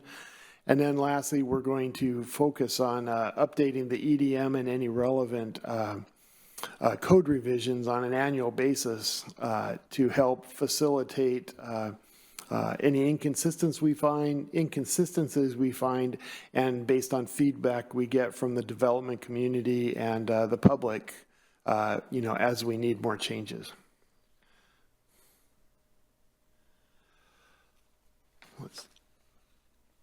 So to our objective for improving our desired level of service is to develop a problem resolution group in the Public Works Department.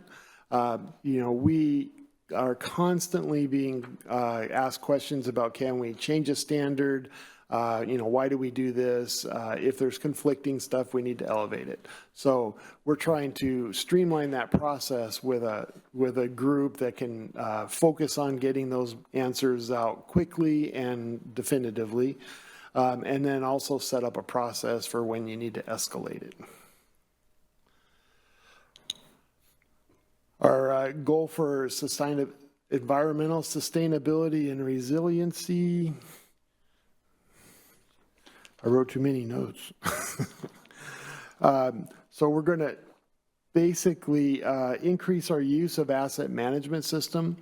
What we've discovered is we have an asset management system, but it's not very user friendly, and if we can't make it easy to put information in and pull it out, then it doesn't get used. And so we need to find a system that's going to be a good balance of giving us the data that we need and usability for the people that have to put the data in.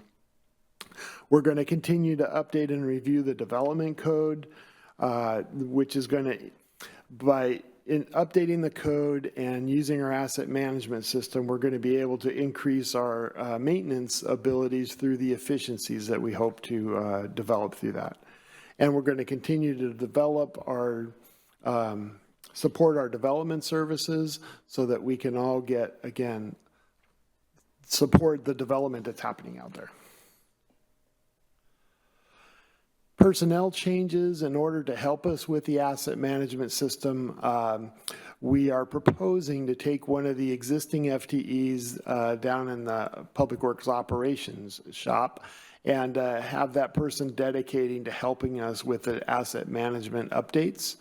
That way we can have the people in the field and the people in the office have a coordinator person who can help make sure that the asset management database is being updated.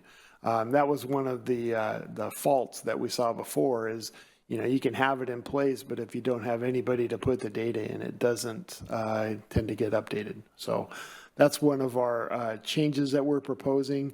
We're also looking at some different methodologies and different packages for asset management that may be more user-friendly than what we're using right now. So the other changes from 2023 and 2024, like I said, we're fully staffed, which is great. Now that we have myself and some senior engineers and our stormwater manager, we're going to be coordinating more with the supervisors down at the Public Works Operations Shop so that we can all work together as a team, which will make us hopefully more efficient, and everybody will know where the holes are, and we're not duplicating efforts in a lot of places.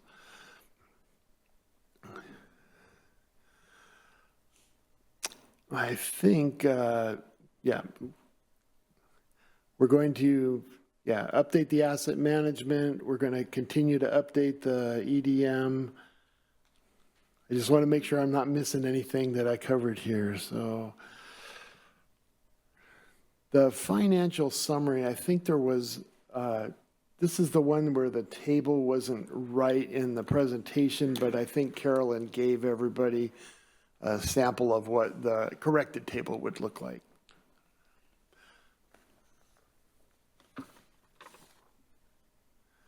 So what we're showing here is that at least for engineering services, we're basically keeping the salaries and wages approximately the same.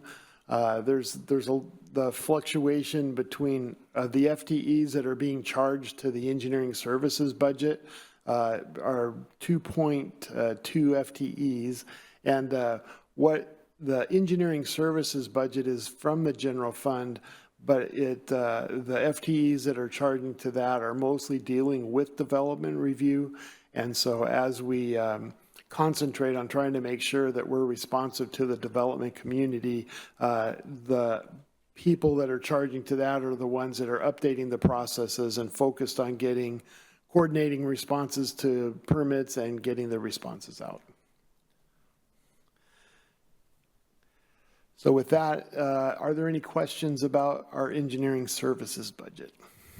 Any questions on engineering? Councilmember Murray and then Mayor Pro Tem. Thank you, Mayor, and thank you, Rich. Nice to see you and appreciate the presentation, and congratulations on being fully staffed. I'd imagine that's incredibly exciting. So, and a relief. I did have a question. So we're looking at, the financial summary that we're looking at is a little bit different, the updated one. And so just trying to understand, so the salaries and wages number that we have before us for 2024 budget was $258,322. For 2025, it's different numbers than what's on the slide, unfortunately, so I know that's hard. But for 2025, the proposed budget is for salaries and wages is $302,245. And so it's a fairly significant increase between 24 and 25. But we don't see that from 25 to 26. I don't think that's I guess I would just love to understand that increase if we understand it. Well, part of the reason that there's an increase in the salaries is because we've been understaffed. We haven't, our historical numbers have been less. And then on top of that, we've supplemented some of our needs, the personnel needs with consultants. And that's going to be reflected with some of the other budgets also. But while we're seeing an increase now that we're charging to them from the salaries and wages, we're kind of offsetting that with some of the professional services that were being used to pay for consultants. Great, thank you. Sure. Okay, Mayor Pro Tem Wall. Thank you, Madam Mayor. And so to clarify, and we know that we were subsidized, or we were helping provide the service through consultants for the last number of years. Was that a different line item in a different budget? It was spread around a few budgets because the consultants were helping out in some different areas. Yeah, and that's what I was expecting to help explain why the additional costs in this change, because I appreciate the question. That's one of the things I was going to ask about was a change in the 24 to 25 budget, but that was a lot of that was addressed through consultants in other budgets, other line items in other budgets. So that's what I wanted to clarify on that. So I appreciate that. The other thing I just wanted to, and I'm not sure if this is the appropriate time, other than the fact that you brought up the asset management and other areas would be maybe during the fleet discussion and then during the facilities discussion, but just reminding us of the regional coordination, the need for us to be looking for opportunities when we're doing our asset management. An example is, for instance, the water truck, to fix water breaks, water main breaks. We're needing to fund that. Had we done this kind of a regional collaboration earlier, we might have been able to save ourselves or identify other opportunities or other ways to be able to fund that water truck. But the idea is and I want to make sure that we're kind of addressing that now with you guys, because you guys are kind of, from the asset management to the fleet to the capital facilities that are necessary to maintain the fleet, et cetera, is making sure that we are, as we're doing our asset management, we're identifying opportunities where we can be coordinating and working together with other jurisdictions in our South County region. They have other, for instance, a water truck, we don't need 24 hours a day, 7 days a week. That's something that maybe between 3 or 4 cities, we could be sharing 2 or 3 water trucks to ensure we have access to that water truck to serve the needs when they may arise as the water main may break. So in other words, the idea is to identify other opportunities like that. Road striping is another potential opportunity where we don't need a road striper here in our city all the time. And that's something that would be an asset that we could share with other jurisdictions. The fleet maintenance, a facility to be able to maintain the fleets that each of us have. We don't necessarily all need our own. That's something that we can be sharing with other jurisdictions. So it's just as you're looking at doing our asset management and identifying what needs to be updated when and how we want to update it, and the facility is necessary to maintain that. Because, for instance, we have a facility where our maintenance shed where that needs some substantial improvements, right? So as we're looking at that down the line, is there an opportunity for us to be able to share with other jurisdictions in improving that facility, or working to identify different facilities around the South County region where we can be saving some costs? So I just wanted to throw that out there as you're kind of looking at opportunities there, and as you're doing your asset management, as we are doing our asset management over the next 2 years, looking for those opportunities and keeping that in mind front and center to look for opportunities for cost savings for us in areas where we might be able to work together with other jurisdictions. I may make that comment again down the line, but I'll reserve that comment when we get to the fleet and other budgets presentations later. But just keep that in mind. I appreciate it. Thank you.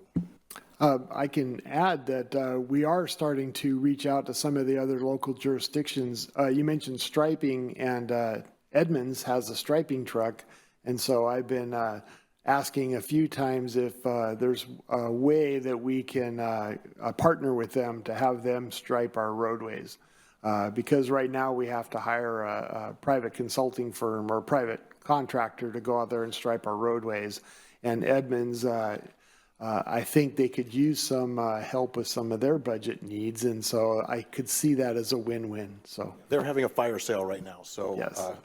By the way, I understand they have motorcycles freely available. So a lot of unused equipment and vehicles and things that they're looking to unload at this point. So yeah, a lot of opportunity. Mayor, I'm also selling a motorcycle, but Rich, just in this conversation, you mentioned your interactions with Edmonds. I'm curious about the if there are any conflicts around like public bidding or other, sort of small works projects where, that you might run into, and this is definitely a conversation for another time, but, as we talk about regional coordination, also understanding any sort of hurdles in sort of state, contracting sort of requirements that we might understand, would be helpful. So that's a sort of nebulous ask, but if those things, if you're running into anything like that, it'd be helpful to know. Yeah, we have several interlocal agreements with our neighboring cities, neighboring jurisdiction. We have them with Shoreline, Edmonds, Linwood, Snohomish County. So I don't know that we've actually used them to their fullest effect, which could be more efficient for us to do that. So that's what part of our strategy is to let's examine those interlocal agreements and see if we can strengthen those ties and start helping each other, because I think that's going to help us all in the long run. Great, thanks. And maybe my question doesn't apply in the least, so good to know either way. Anyone else? Okay, we can continue on. All right. Let's see. Who's up next? Man's up next? Okay.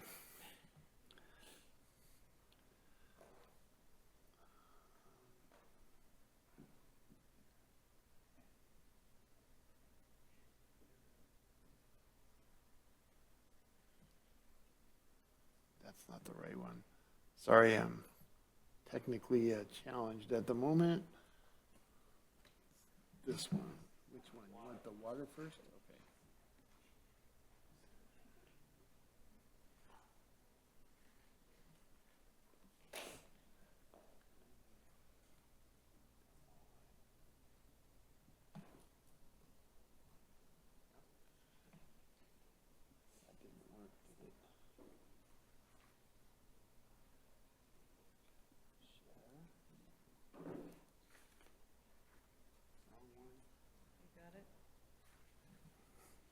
I'll let you. I was close.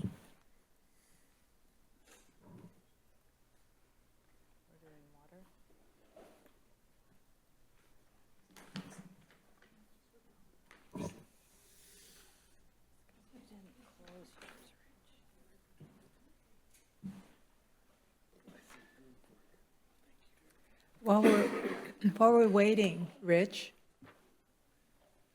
while we're waiting, I just want to mention 48th and 216th. What a great job you guys did. And because several of us go by it daily, several times a day. And I don't know if we've had any close calls or anything since we did that improvement, but I've walked over there many times and taken close looks at all the different things that you did. Yeah, that project was a great example of our ARPA funds, because we supplemented some of the improvements with ARPA funds to make some more sidewalk connections. Yes. Our project manager, project engineer on that, Billy McKeever, he did a great job. So.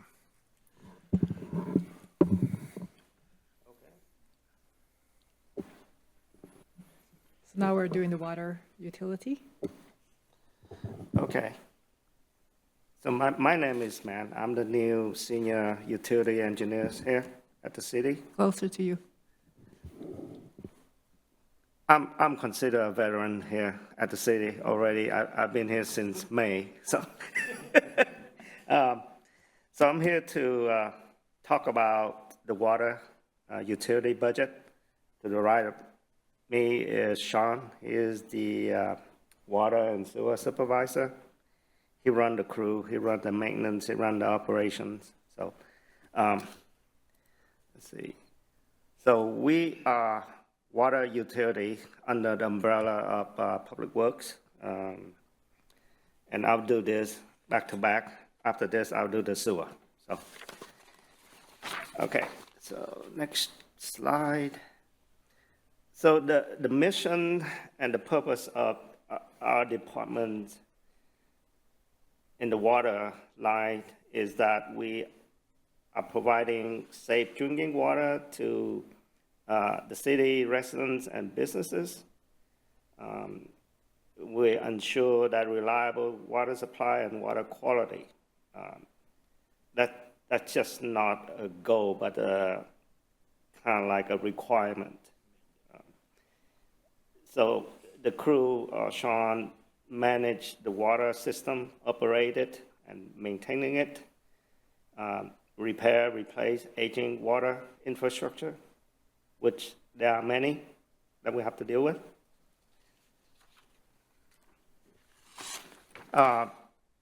Just to show you, this is what we saw just, a month ago.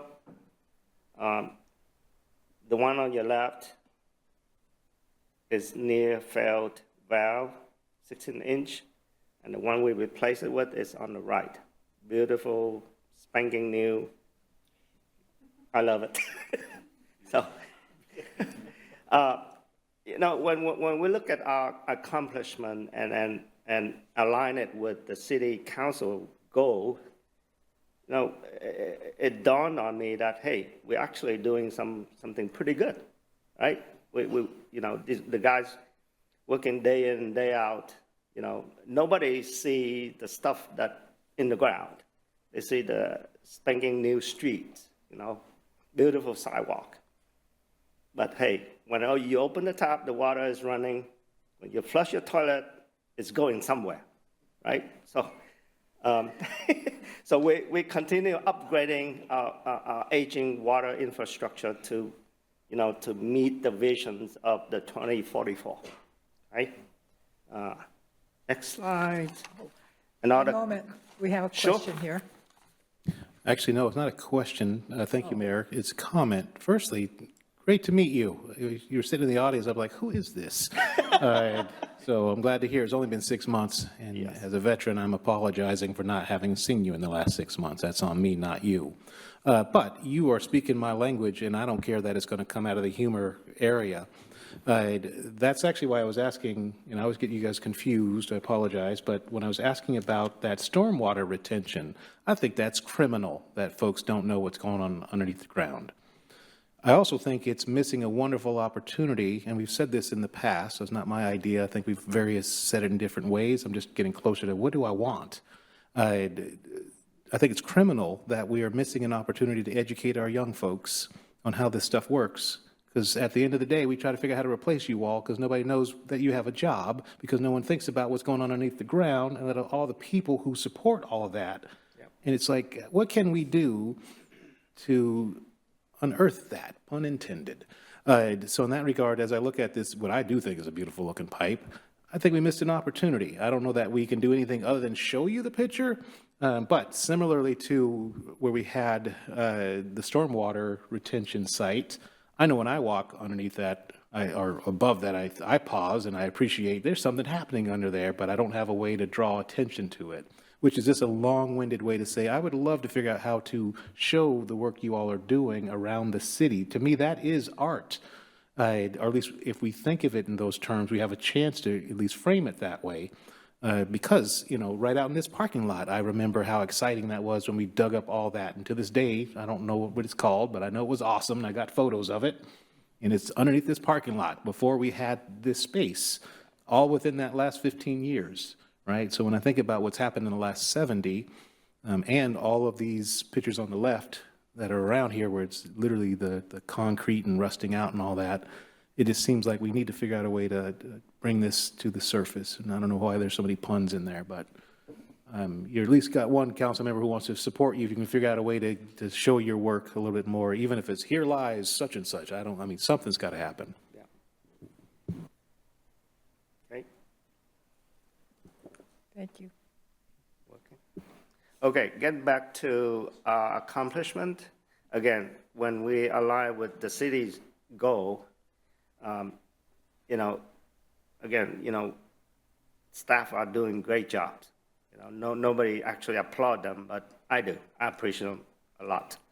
The department had some performance measures, and staff have met and exceeded all the performance measures set by the department. So, and we're proposing for the 2026, the performance measures are in there, and I'm sure they will meet it as well. So, and by the way, we are doing a lot of stuff with less.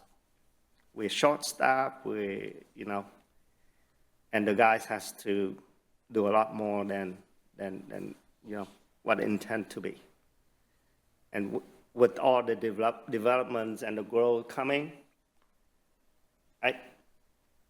I worry a little bit, that what keep me up at night. I don't know if we can keep it up, basically. So that's one thing that I want to bring it up.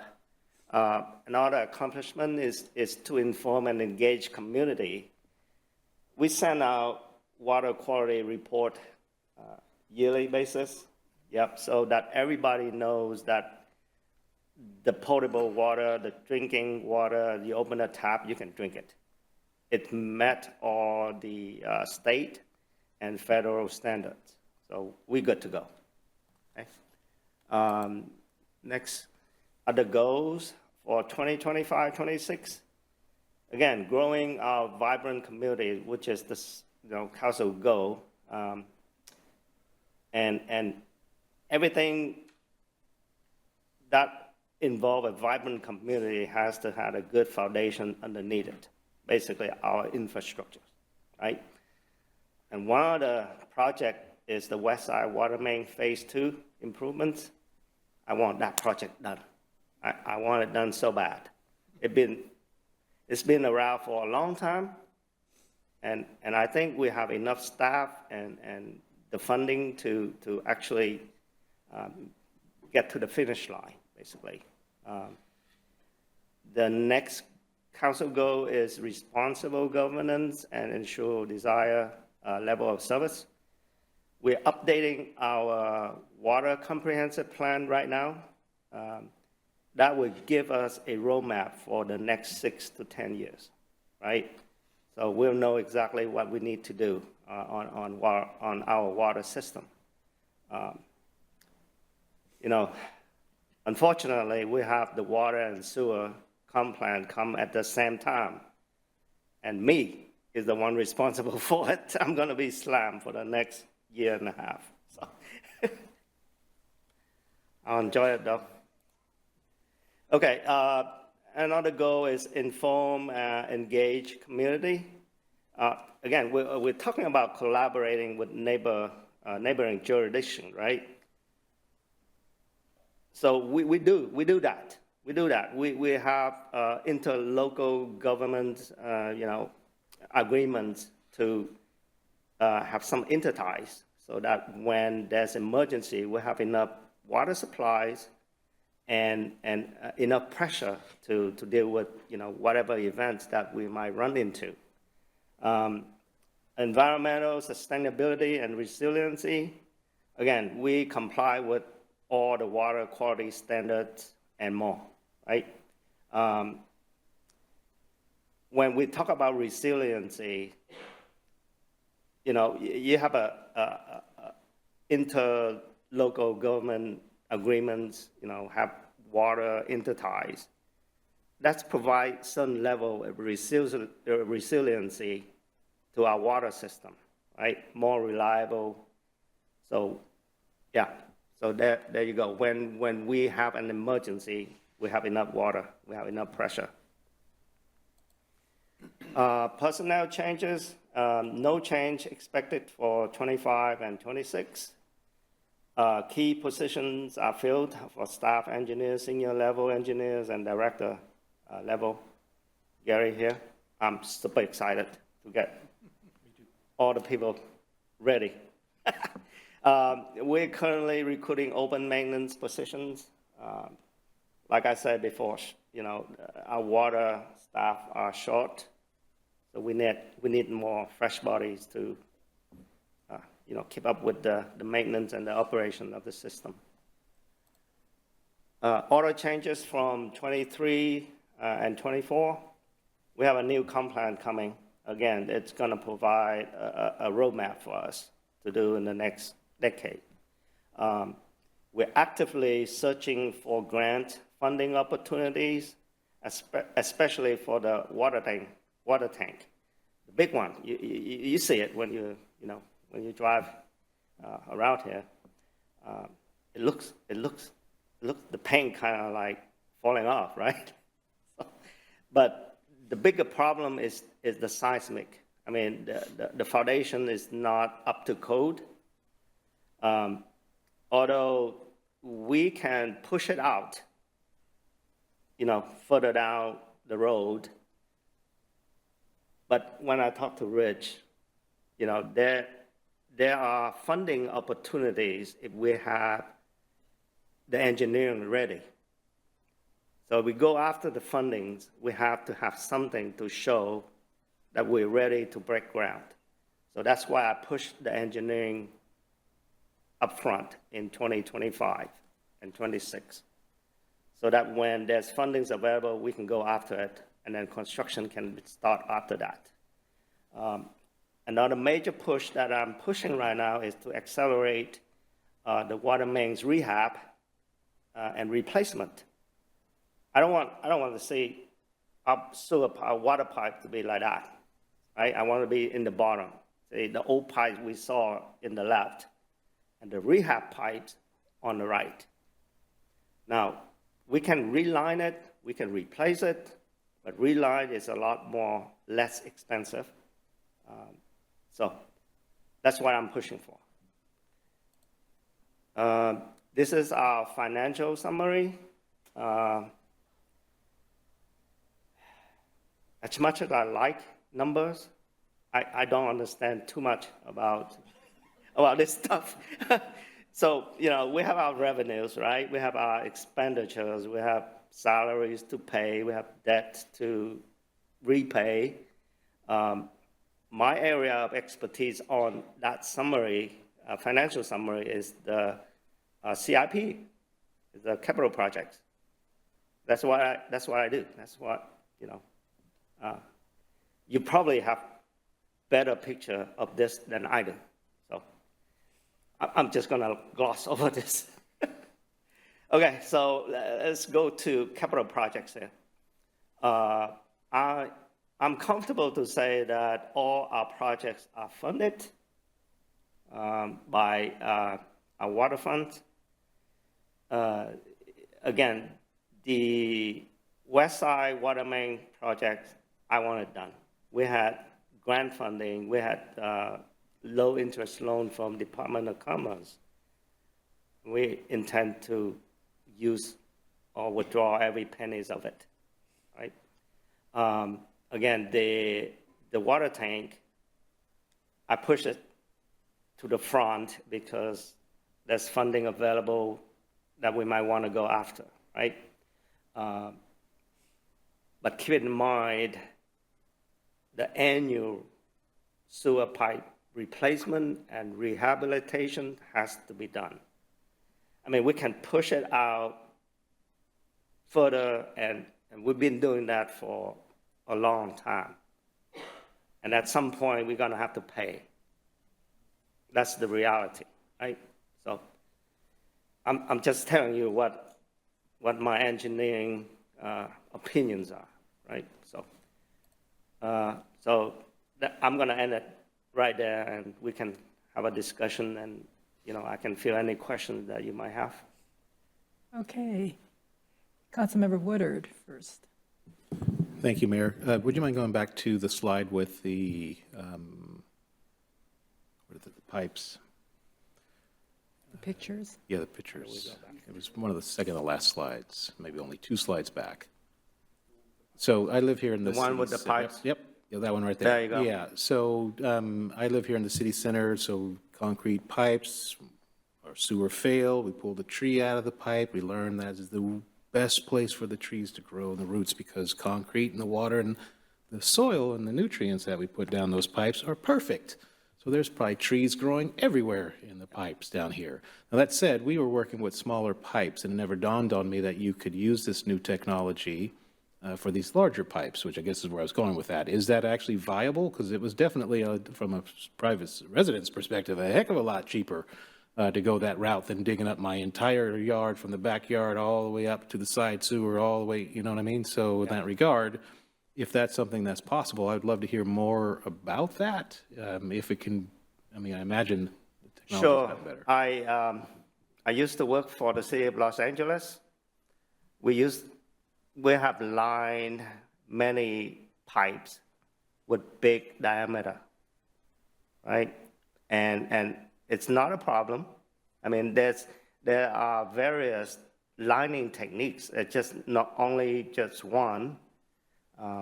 So there's a lot of ways we can do it. So, if you want a session on that, Gary and I can spend a couple hours with you. Unfortunately, I already had one in my house, so I know it very well. I mean, which is why I just would put out here, if this is a viable solution, I would encourage us to be looking at this very actively and figuring out how to support you. Because like I said, it didn't dawn on me it could be this size of girth. The smaller ones made more sense conceptually, but something this size, it just seems like. And Mayor Pro Tem, when you spoke to Rich about the collaboration with other cities, other neighboring jurisdictions, lining is one of the best way of doing it. I mean, you can package it with Otterwood or Edmonds or, basically the more you do, the unit cost will shrink much more. So this is what we're actively looking for to do. And Gary will help. I'm new in the region, so I don't know a lot of my peers along, in other jurisdictions, but Gary does. All right. So any more questions? Yes, we have one here. Councilmember Payne Donovan. Thank you, Madam Mayor, and thanks, man, for the to the point presentation. I appreciate your plain talk. I had a quick question we touched on, and maybe this is a Sean question, but talked about water quality reporting. Who does our testing? Is it Everett? Is it Alderwood? Do we contract with private labs?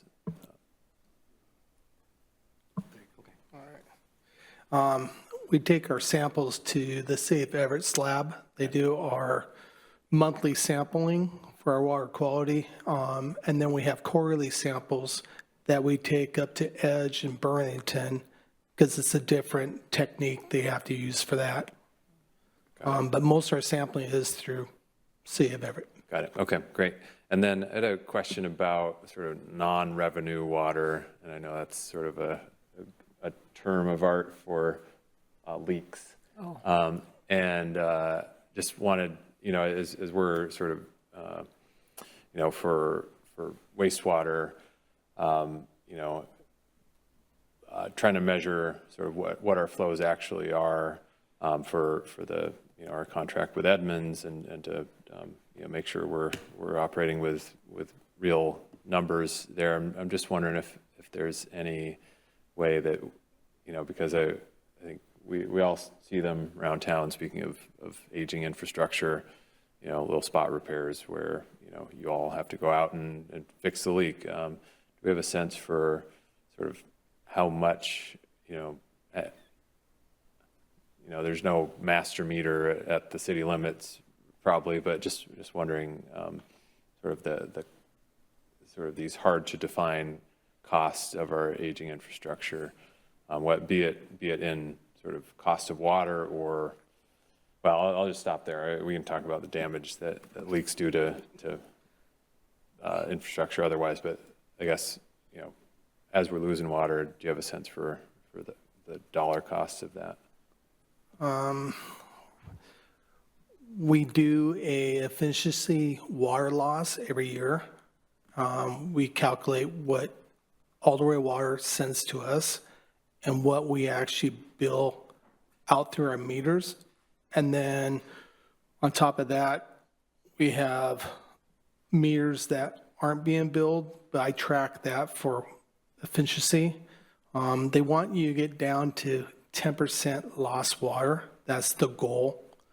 We're really close to that. And we tried to correct any leaks or water situations that the biggest ones is water main breaks, because sometimes some areas in our city are very sandy and they don't come to the surface. So we get a lot of water loss with that. And that's part of the infrastructure of our HR pipe, is some of the pipes could be leaking and we're not aware of it until it gets big enough for us to find it and fix it. So that's part of the situation where we want to replace some of the old infrastructure.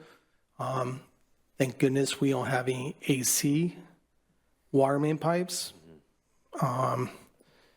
We still have some steel wrap pipes, and those ones and the cast iron pipes are the ones that really, because the ground shifts, and when it shifts, it cracks some of the cast iron pipes. So we tried to fix them as soon as possible so we can keep the lost water down to a minimum.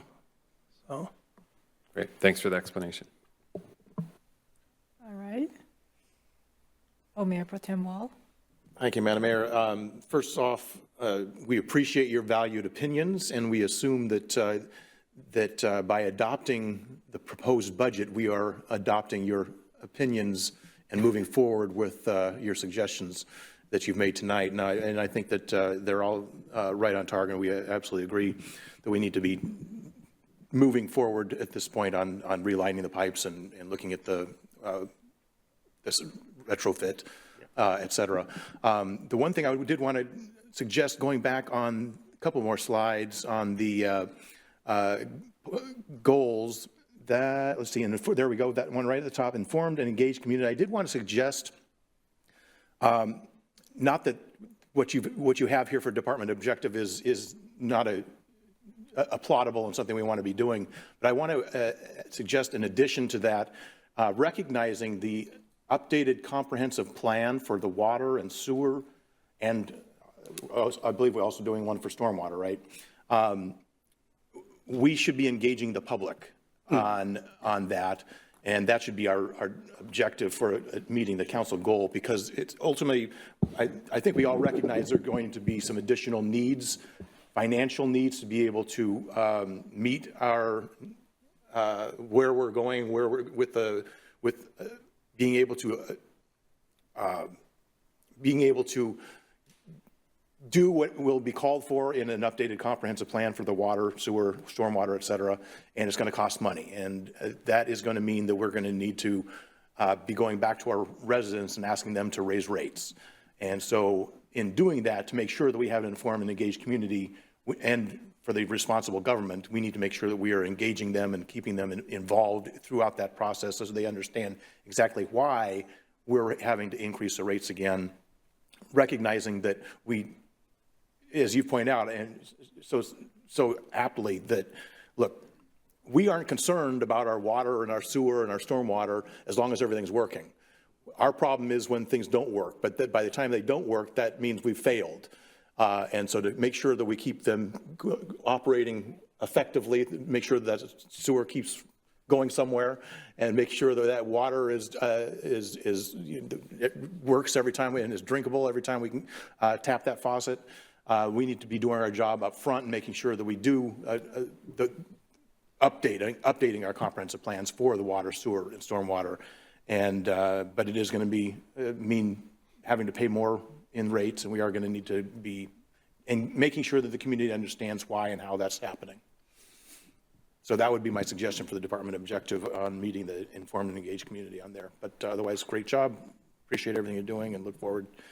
Do appreciate your valued opinions and making sure that they are worked into the budget and all the work that you guys do to make sure that we do have water, high water quality, and the sewer systems work. Thank you.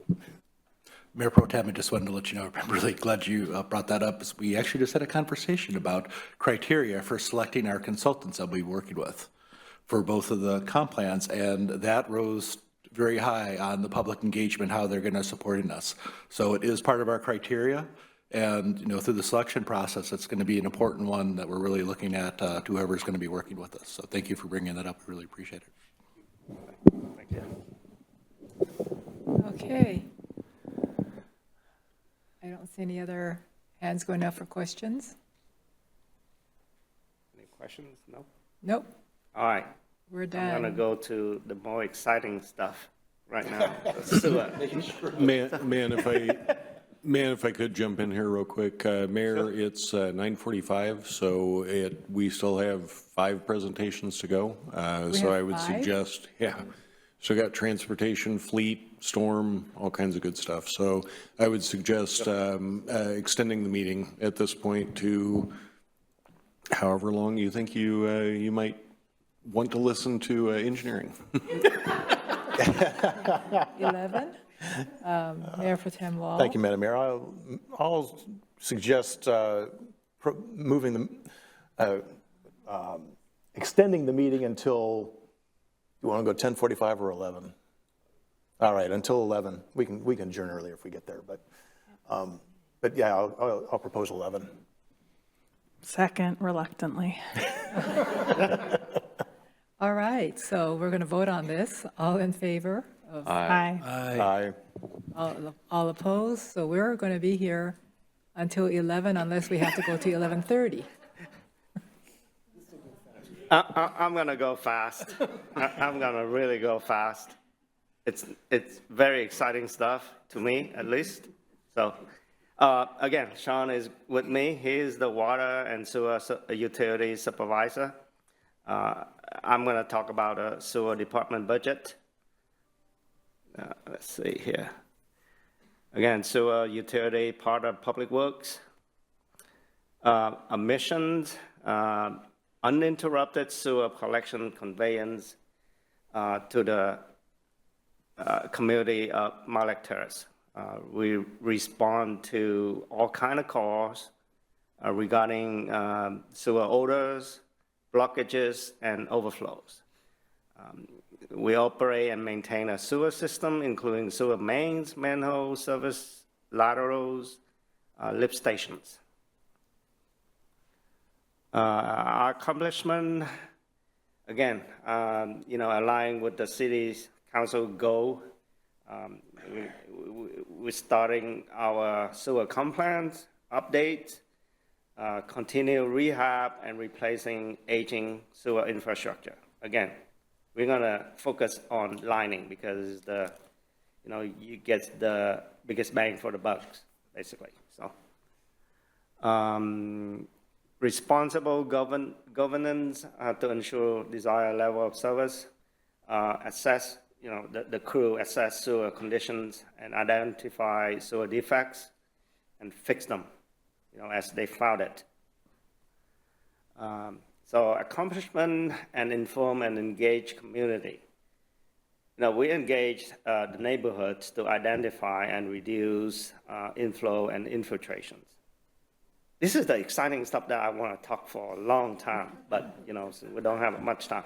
So a lot of inflow and infiltration, which is basically rainwater get into the sewer system. So when it go to Edmonds for treatment, treating the sewage, big portion of it is rainwater, which we don't need to treat, but they're finding their ways into our sewer system. Much of the I&I, which is inflow and infiltration, comes from residents.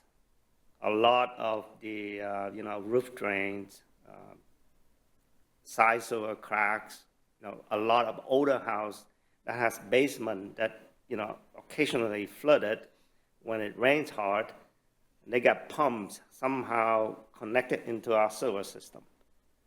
So rainwater in that basement is basically draining into our sewer system. So that's the problem that we are facing with.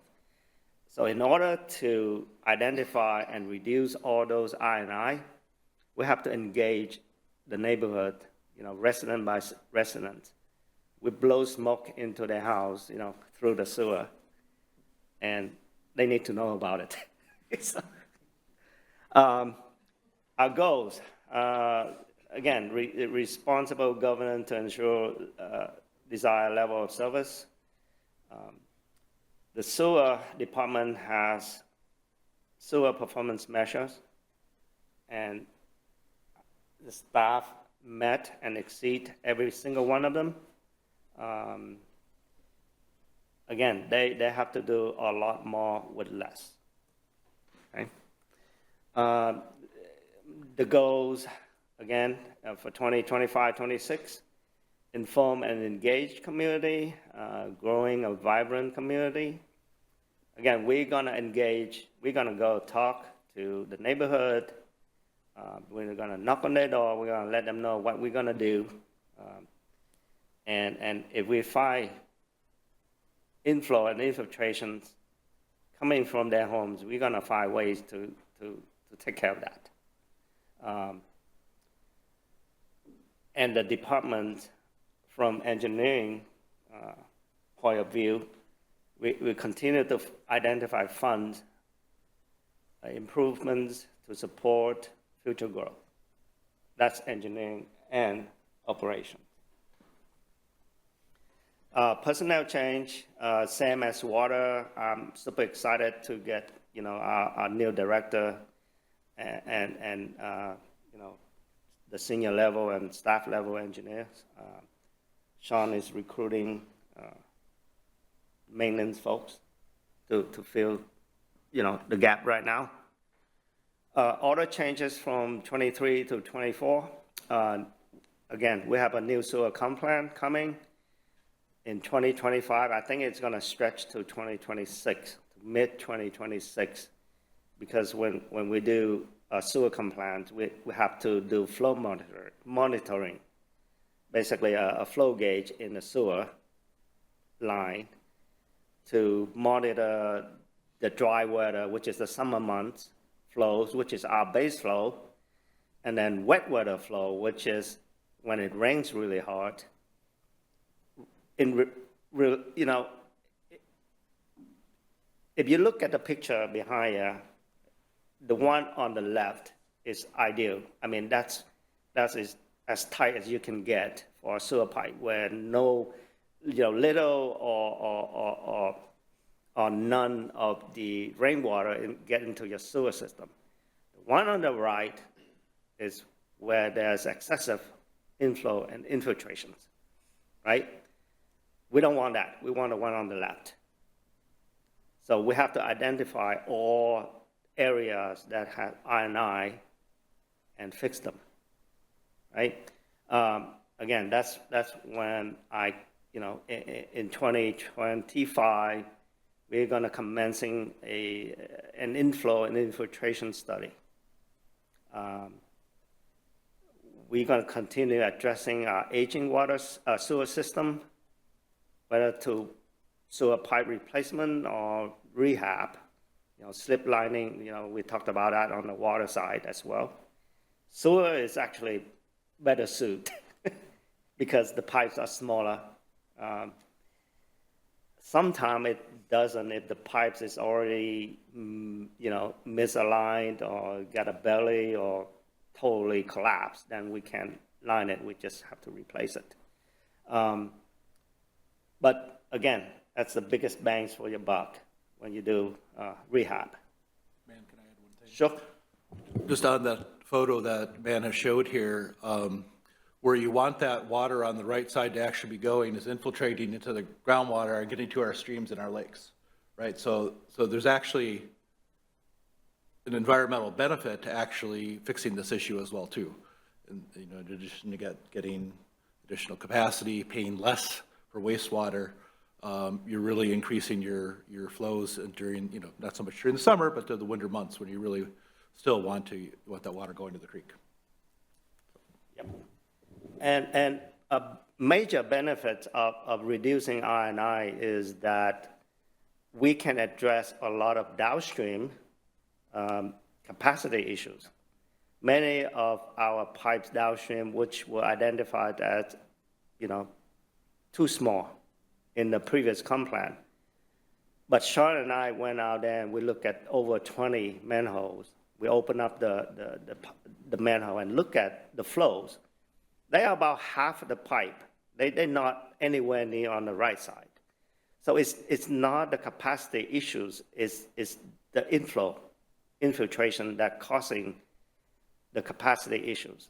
If we can address the upstream I&I issues, we can solve our pump station issue that we're having right now and addressing all the capacity issue downstream.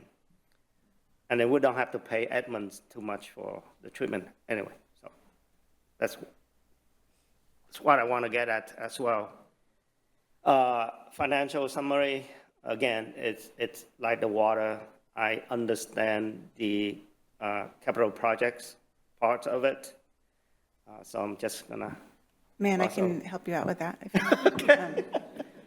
So I wanted to address this one. Water, we're in better shape than in sewer, but just wanted you to note that the operating costs just to maintain Sean and his crew and maintaining the system, paying for Edmonds wastewater treatment and so forth, they are 95% of our annual revenues. That only leaves us about $500,000 to $1 million a year to put into the capital program. And that fluctuates depending on our expenses and revenues, but also how much money we need to reserve for professional services, which also comes out of that bucket. So MAN was really pushing that we put about $3 million a year into the sewer line maintenance and replacement program. We are nowhere able to fund that. And so the other challenge is there are no grants for sewer systems that we're aware of. And so we really have to be strategic in thinking about where we go in the future and how we fund this. And the comp plan will help us with that. Okay. So we go to the capital projects.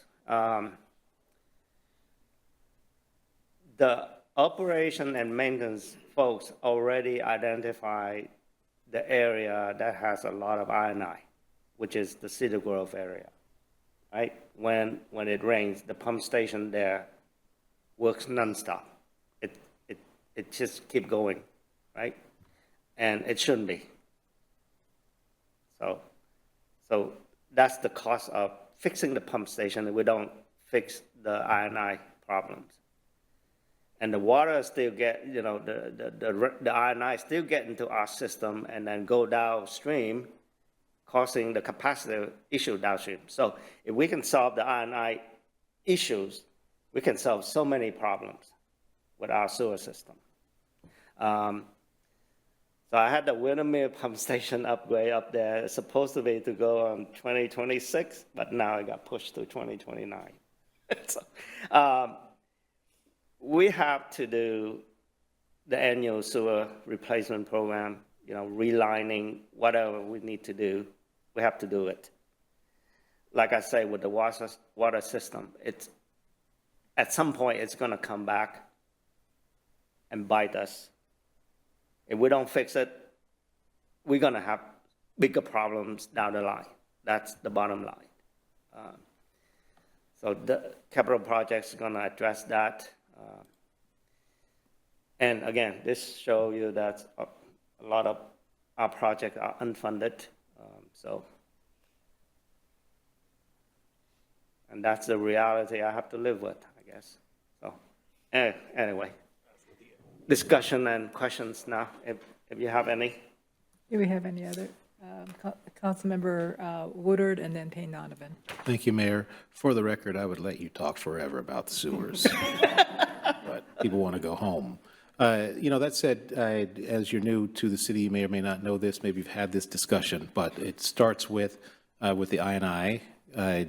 Are there any, and I'm going to use the word free interventions that a regular resident could do that they're just not aware of? And maybe that's part of the issue, is that there's nothing free. Everything you're going to have to replace, install, do differently. But I'm thinking just as a resident, and where I'm going with this is we actually have a tool. I have just lost the name of it, but it's our newsletter that we send monthly. Is it a monthly? Every other month? Quarterly to the residents. And it's City Happenings. Thank you. I was like, what is that thing called? City Happenings, which has been effective in its own way if you have something that's tangible that people can do without changing too much of their life around, but at least gets a good portion of the folks thinking about it and then maybe acting. And I'll use as the example, because I said it earlier, trash cans. People did not know where to do their trash cans. And we finally put it in the newspaper, in the City Happenings, and I am very happy to say my street finally has it right, except for one holdout, which I'm still looking at you, Kathy. One holdout across the street from me. But again, that was one of those to where we genuinely watched our colleagues try to, walk up and down the street and have to use the sidewalk or the street, depending on who was paying attention to how they put their cans out. And again, I think it came down to people were open to it because it didn't cost them anything. They wanted to do the right thing, but didn't know they weren't doing the right thing. So that's the phrase I'm putting out there. Great question, Councilmember. And there's one relatively low-cost things that folks can do, but it comes with a caveat about public safety. So downspout disconnections, or the use of rain barrels or cisterns to capture the storm water that's going into the system from somebody's house, has been used all over the country. However, if people don't do it right, then they're sending their stormwater to a neighbor's home or something. And I have seen and been part of many civil disputes because of that. So it definitely is a good idea, but it has to have some engineering involved with it, with staff time or something, to make sure people are doing it properly. But that's one. The other one, just I'll remind everybody, that's unfortunately not low cost, but it is something folks can do, is if they have a leaky sewer or a sewer that's broken up, to get it repaired, right? There's benefits for them, right? Because then there's unlikely to get a backup in their home, but that's not low cost, right? So really the only low cost thing that anybody can do is that if it's, or if even if they're pumping, right, their basement into the sewer, there's potentially things they could do with it, but you have to, be thinking about where it's going to go. So, but that's something, others have done this. There's good literature out there.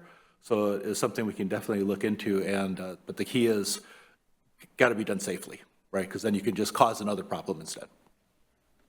Thank you.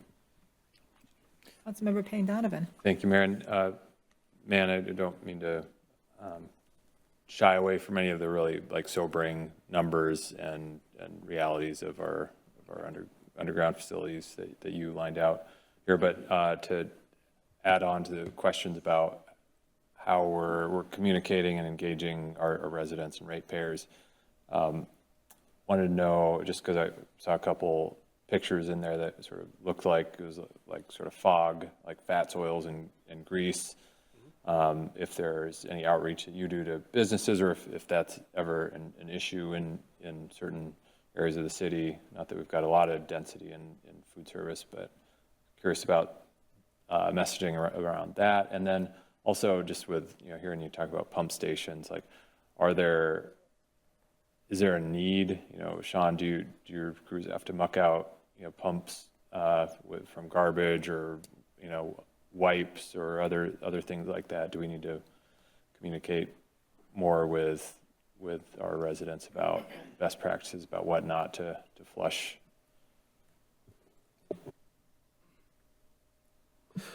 We do have something that we've sent out before. It's probably been several years, what not to put down there. Just because it says flushable doesn't mean that it should be in that system. And we've had a lot more problems with the wipes because people buy them and it says flushable, but it's just not our system. The treatment plant, when it gets down to the treatment plant, because they just don't dispose, it collects up down there, so it makes the treatment plant have more maintenance down there too, which unfortunately we pay for some of that cost of that maintenance. So yeah, it's a good idea that we send out those flyers again, and we can probably send them out with our utility billing. I can work with Jennifer on that, and we can probably help educate people. Because people just don't know. Unless you tell them certain things, they just don't know. Anyone else? So one of the things that you mentioned that could be the sump pumps that, when you put a sump pump in, you hire a plumber, and then they put it into supposedly the storm drain, but they're putting it into the sewer? Yep. Why?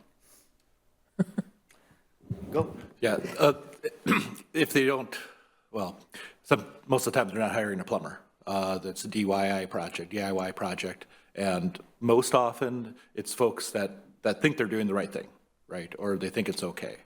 Yeah, there are some plumbers out there that'll do it, and they don't care, but not a lot of those. So I think it's back to, I think, what we're talking about here, education.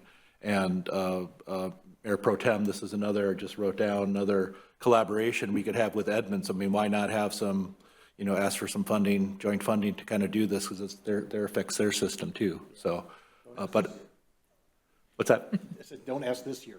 Yeah, right, exactly, 2025. But I think it's lack of education, I really do. I don't think there's a lot of people that are just saying, oh, let me pass the problem from my basement to the city issue. So I think it is a lack of education. Well, if you think about it, in your basement, if you have a restroom, a shower in there, what's the easiest way to get rid of your sump pump water, right? Just connect to your, underneath your shower. Plug it in there, you'll be done. Right. Yep. Okay, did you have something else, Councilmember Woodard? I did. Just real quick to humor me, do we know all the properties that have this issue? That's what I'm going to call it. Maybe it's not an active issue, but you've got a basement. I didn't even know we had basements in Mountlake Terrace. Let me just put it out there. That's news to me, because I'm on a foundation. Even I was looking at your photo going, I don't think that my foundation does what it says in this photo. That's a different conversation. Yeah, good for you. You got it. But nonetheless, in the spirit of educating people, rather than educate the entire through the city happening, if it's 37 houses, let's go to 37 properties. You know what I mean? Like, that's where my head goes. Yeah, we don't know for sure which house has that kind of issues. The only way we can know is that we do an I&I study. We do a lot of flow monitoring. Then we know where the water comes from. And then we do certain techniques like smoke tests. We blow smoke into the side sewer, laterals, and if it come up to the roof, then we know something wrong there, right? So, yeah. So that's a process that we go through to identify all the I&I, and then the reduction of the I&I is another process. And surely we'll get there. I'll show you. Yep. Okay. I guess we can move on. All right. Thanks. Thank you. Thank you very much. We still have how many? 1, 4. You next.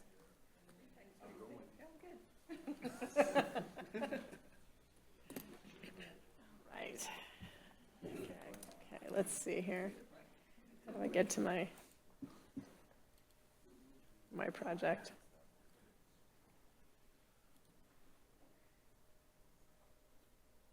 Jennifer, where's the PowerPoint? Okay, yeah, here we go.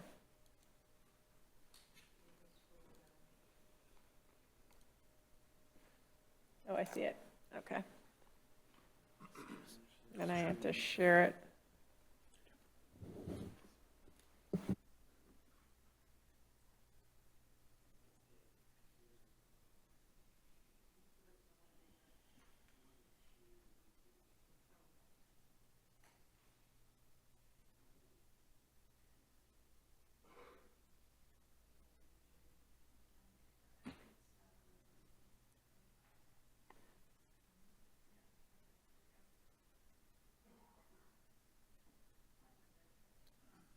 Okay.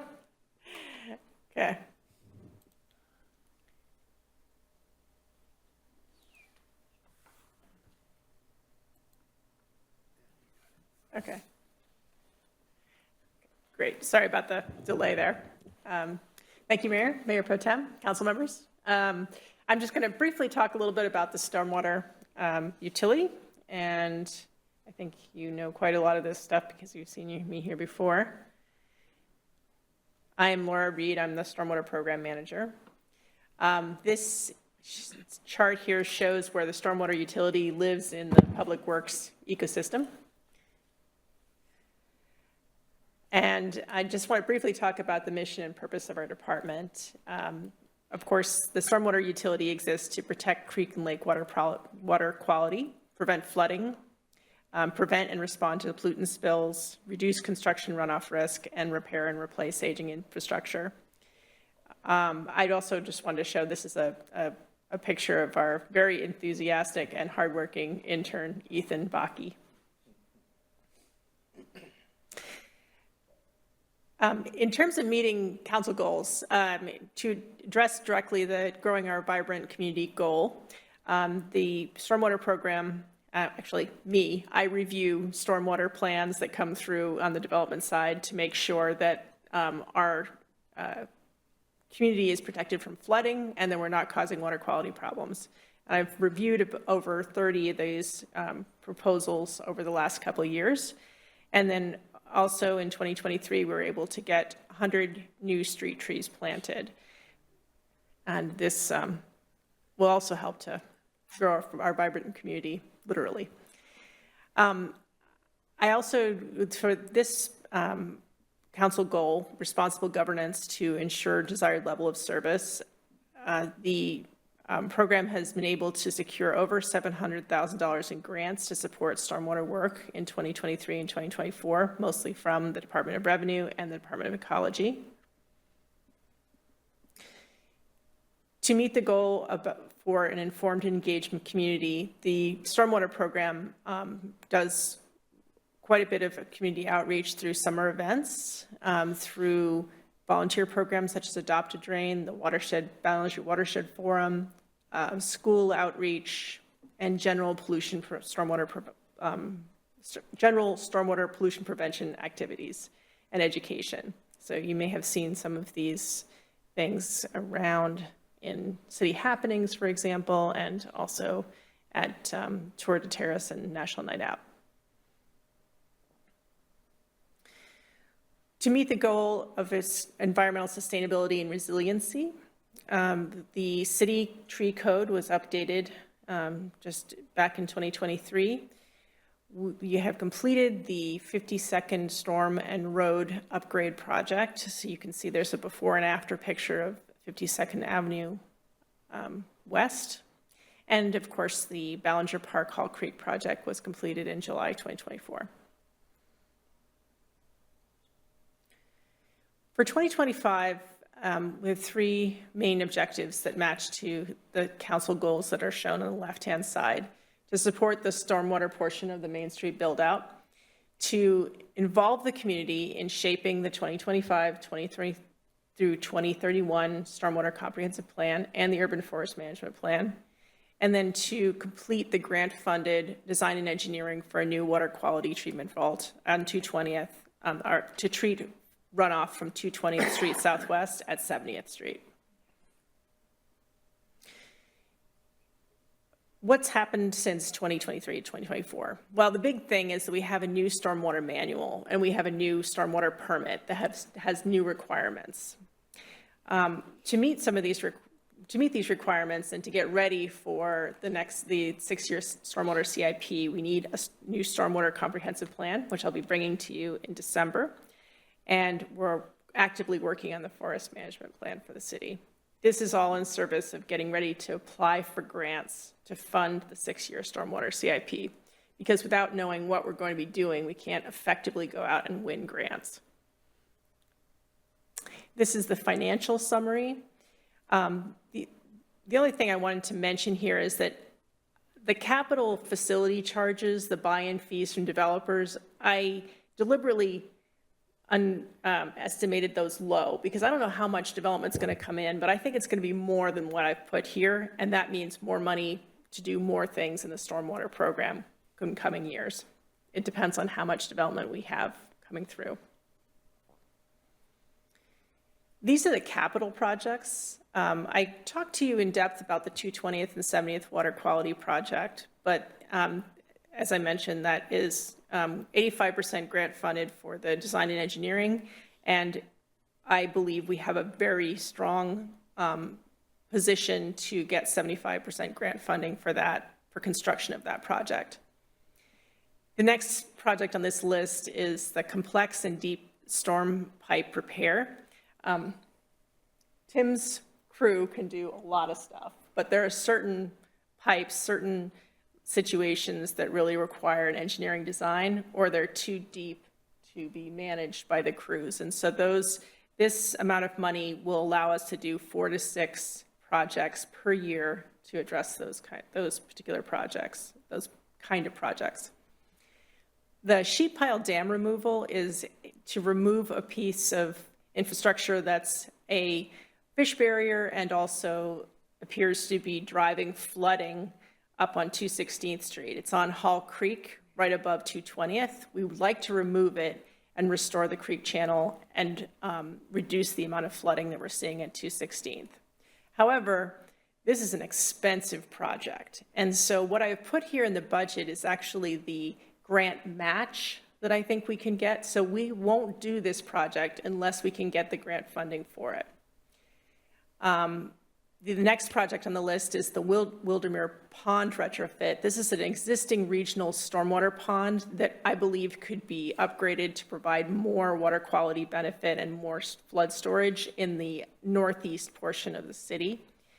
That is another one that we would not do unless we were successful in getting grant funding for. I believe that one has a pretty good chance because it could be a water quality project that could be done in 2030 with design and engineering in 2028, 2029. And then, of course, there's the Main Street Phase 2 component, which is dependent upon whether or not we get the RAISE grant. And that's the end. I have some photos, like nobody else put those in there for the discussions and questions. But any questions that? Yes. On the fish barrier removal board, I think it was lines in 2027. Was wondering if we've got projects that are in the queue for that. I know it's kind of funding dependent, and a lot of our sort of more urban fish barriers don't compete super well in there. So I was just wondering, I realize you gave the caveat, but I was wondering if there's specific barriers that you're targeting for those. For the sheet pile dam removal on Hall Creek? Yeah, so I guess that was, yes. that was what you were referring to. Okay. There is a fish barrier removal grant program that we've looked into, is identified as a potential source, but I am concerned about that project because, as you say, we don't have an ESA listed species like a Chinook coming up our streams that makes those kind of projects are much more competitive than our project for that reason. But it gives us a bit of time to investigate various grant sources and try to see what we can find. Got it. I think I just wasn't connecting the two. Yeah. Okay, thank you. There. All right, anyone else? Wow, no questions. I would like to say to Councilmember Woodard that there is, in fact, a plaque on the 220th stormwater project.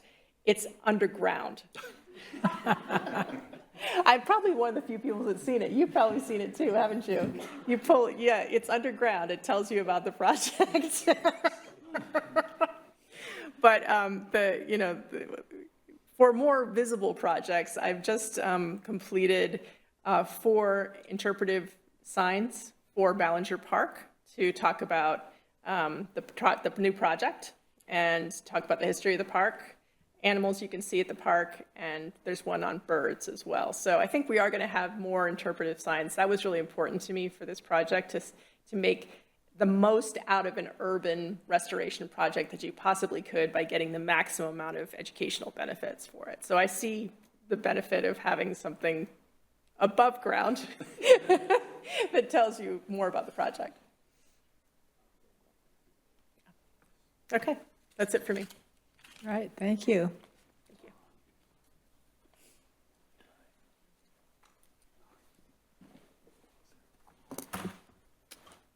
Okay, now you've done this like 3 times as far as switching this over, so I'm hoping you can have some help. Let's see. Stop sharing.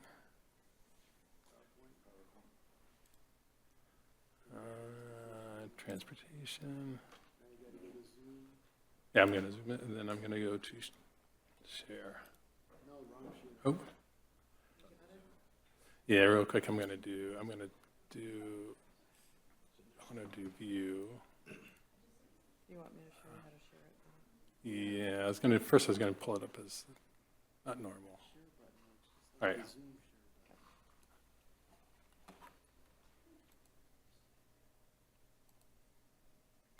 Your transportation? Yeah.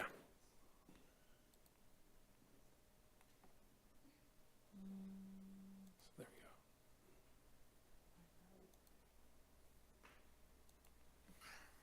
Thanks. Mayor Pro Tem and council members, thanks for letting me come and chat with you tonight.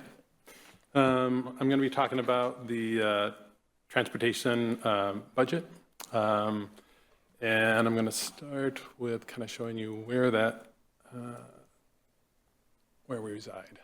Oh, real quick, let me back up. I'm John Merrick. I'm the city traffic engineer, and tonight joining me is Tim Nye, our public works supervisor. For transportation services, we kind of span a couple of different groups in this organizational chart. So engineering, it's kind of held within engineering services, operations, and then specifically street maintenance. So in engineering services, that's where we do a lot of the planning and evaluation of traffic operations, and then implementing programs and specific projects. And then in operations, in street maintenance, that's where we kind of do a lot of the work of maintaining our existing infrastructure and assets that are out on the street. When we talk about mission particularly for transportation services, overall the mission is to provide a safe, accessible, and effective transportation system for moving people's goods and services throughout the city. We do this kind of utilizing 2 main funding sources. The first is the Street Construction Fund.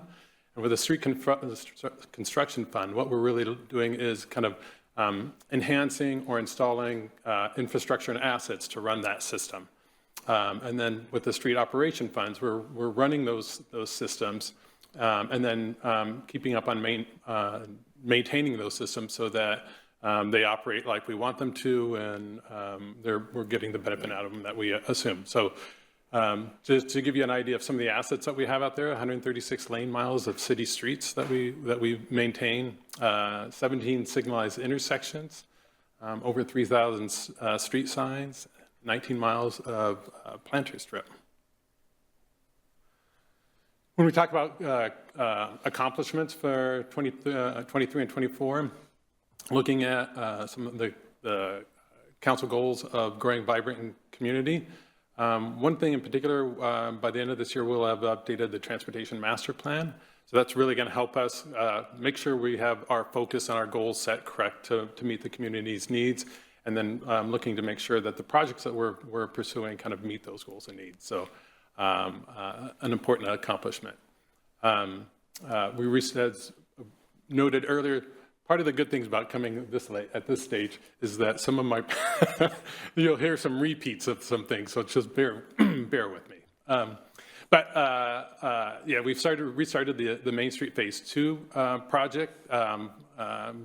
Definitely a key goal for the city and important in growing our vibrant community. By the end of the year, we'll have completed kind of like 90% construction plans for this for Main Street Phase 2, and we've started the right-of-way acquisition process. Other accomplishments, as was also mentioned, the 48th Avenue West and 216th project, a great project where we're an intersection that I think a lot of people had concerns about, and doing some improvements to enhance safety through installation of filling sidewalk gaps, making it more accessible with curb ramps and curb bulbs, installing rectangular rapid flashing beacons and crosswalks. So that project is near completion, should be completed by the end of this month. And then the 66th Avenue West street reconstruction.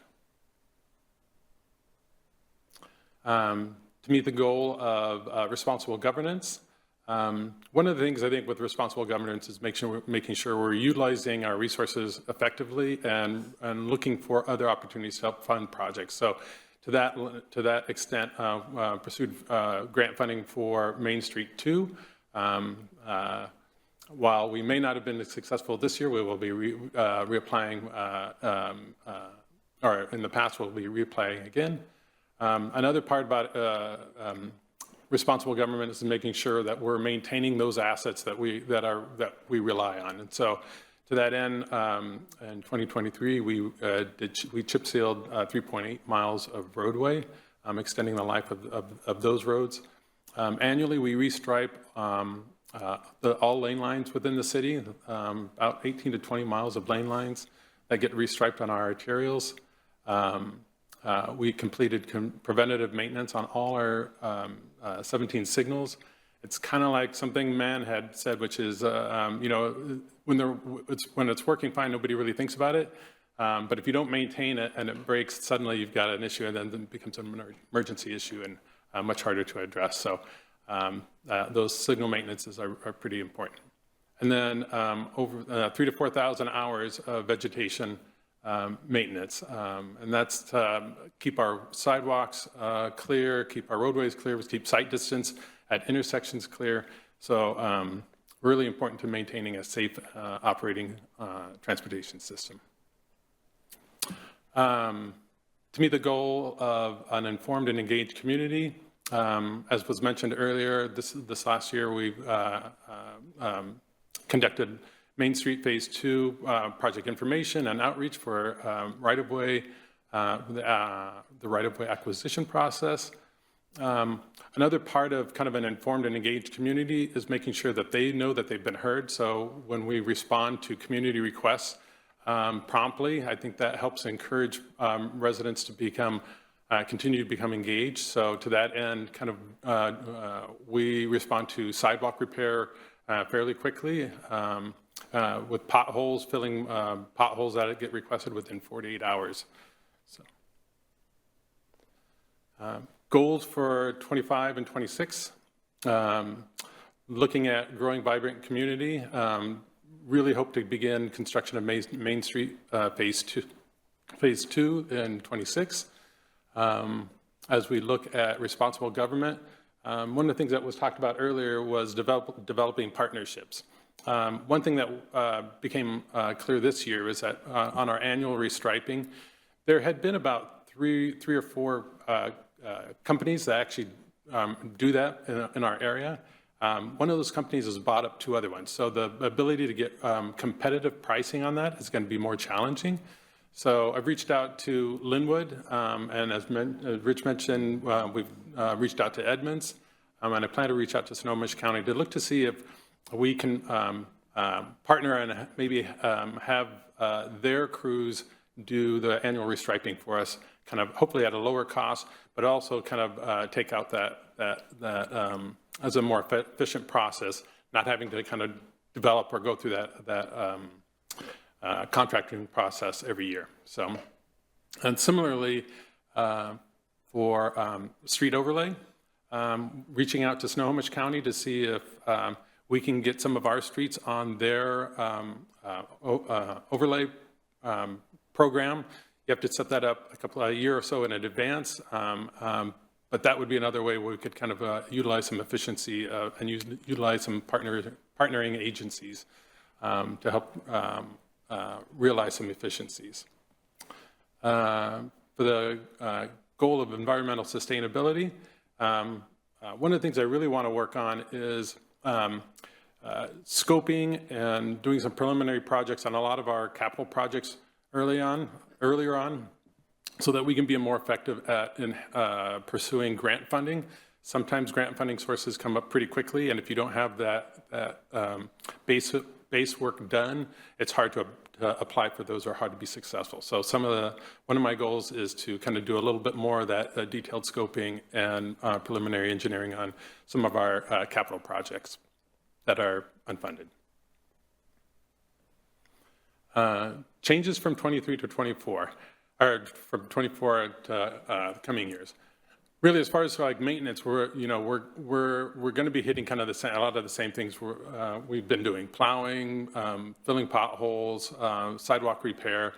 Some of the things I think we'll see that have changed, particularly in the operations budget, are some of the things that have changed, as Rich had mentioned earlier. We're kind of fully staffed at this point, and we're reinstituting some of the safety programs that I think, because we were short-staffed previously, had fallen by the wayside a little bit. The neighborhood traffic safety program, or neighborhood traffic calming program for one, trying to get back onto a more annual resurfacing of our roadways, taking care of our roadways. So those are some of the things I think we're going to be looking at. One of the things we also see, though, is that we see an increase in our expenditures, particularly in our operations budget, and a lot of that is coming from being fully staffed. Some of our fleet charges, I'll talk about a little bit about that more in an upcoming slide.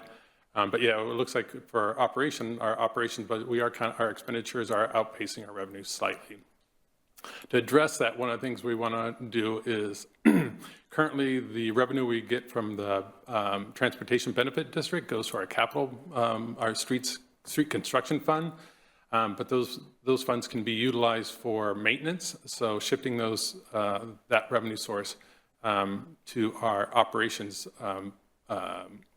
fund to help cover that increase in expenditures. Financial summary, this is the street operations fund. And as it might be apparent that looks like we're running kind of about, if we switch the Transportation Benefit District revenue sources to this fund, then we're still seeing kind of a slight degradation in our carryover balance of about $100,000 to $200,000 a year. So looking at strategies for kind of making up that fund could be with the Transportation Benefit District. We currently, the fee for that is $20 a vehicle. We have the ability to increase that. If we were to increase that another $20 per vehicle, that would we'd see an additional revenue of about $330,000 per year, which would cover that shortfall that we currently are anticipating to see. For street construction funds, pretty stable revenue sources with the fuel tax, impact fees, REIT funding. And then comparatively, these are the expenditures that we see with the construction fund. A lot of the expenditures go towards kind of annual programs that we've kind of talked about before. The street overlay program. We've got a sidewalk program for trying to meet our ADA transition plan, kind of work on our ADA transition plan and meet kind of missing sidewalk needs and increasing pedestrian accessibility through the city. We have anticipated expenditures for a traffic calming program, $10,000 a year, and then our bike program, kind of restriping and extending kind of bike facilities. I would say that, while we do have kind of expenditures for these or a budget for these,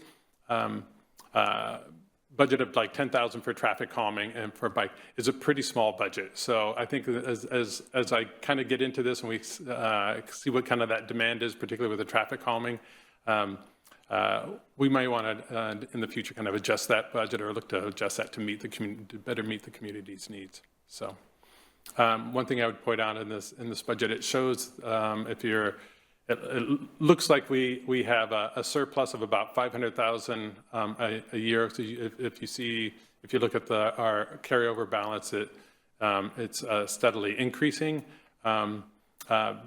Unfortunately, this summary sheet doesn't accurately show kind of the cost we have for professional services. So that professional service is about 500,000 a year, and that's kind of a maximum of 500,000, and that's to cover costs for our on-call services, for survey, for geotech, and for other engineering services to help us with some of that base work for those capital projects. So, but with that said, then with that accounting for that additional professional services, our revenues and our expenditures really balance out. So these are the capital projects that we budgeted for. As you can see, most of the capital projects really are kind of our annual programs. And so we've got our signal rehab program where we're replacing a controller and a cabinet for our signal each year. We have our ADA sidewalk program, constructing sidewalks and curb ramps across the city, our bicycle program, the neighborhood traffic safety program. And then, as you can see, we've got kind of our Main Street projects identified as well. For unfunded projects, this list should look relatively familiar. I present this on the 6-year Transportation Improvement Program update annually. So most of the projects here, I believe you're probably fairly familiar with. And that's my presentation. I don't welcome any questions or discussions. Okay. Mayor Pro Tem? Thank you, Madam Mayor. I don't want to spend too much time on this now because we only have 25 minutes left. But obviously, we do need to spend a little more time on the budget, it sounds like, down the road, since we're running deficits and we need to address that. And part of it may include a transportation benefit district fee increase, which is going to be interesting discussion when we get to that. But the one thing I did want to ask about is Main Street Phase 3, the $1 million, which West Plaza had mentioned earlier. Cue it up, Rich. And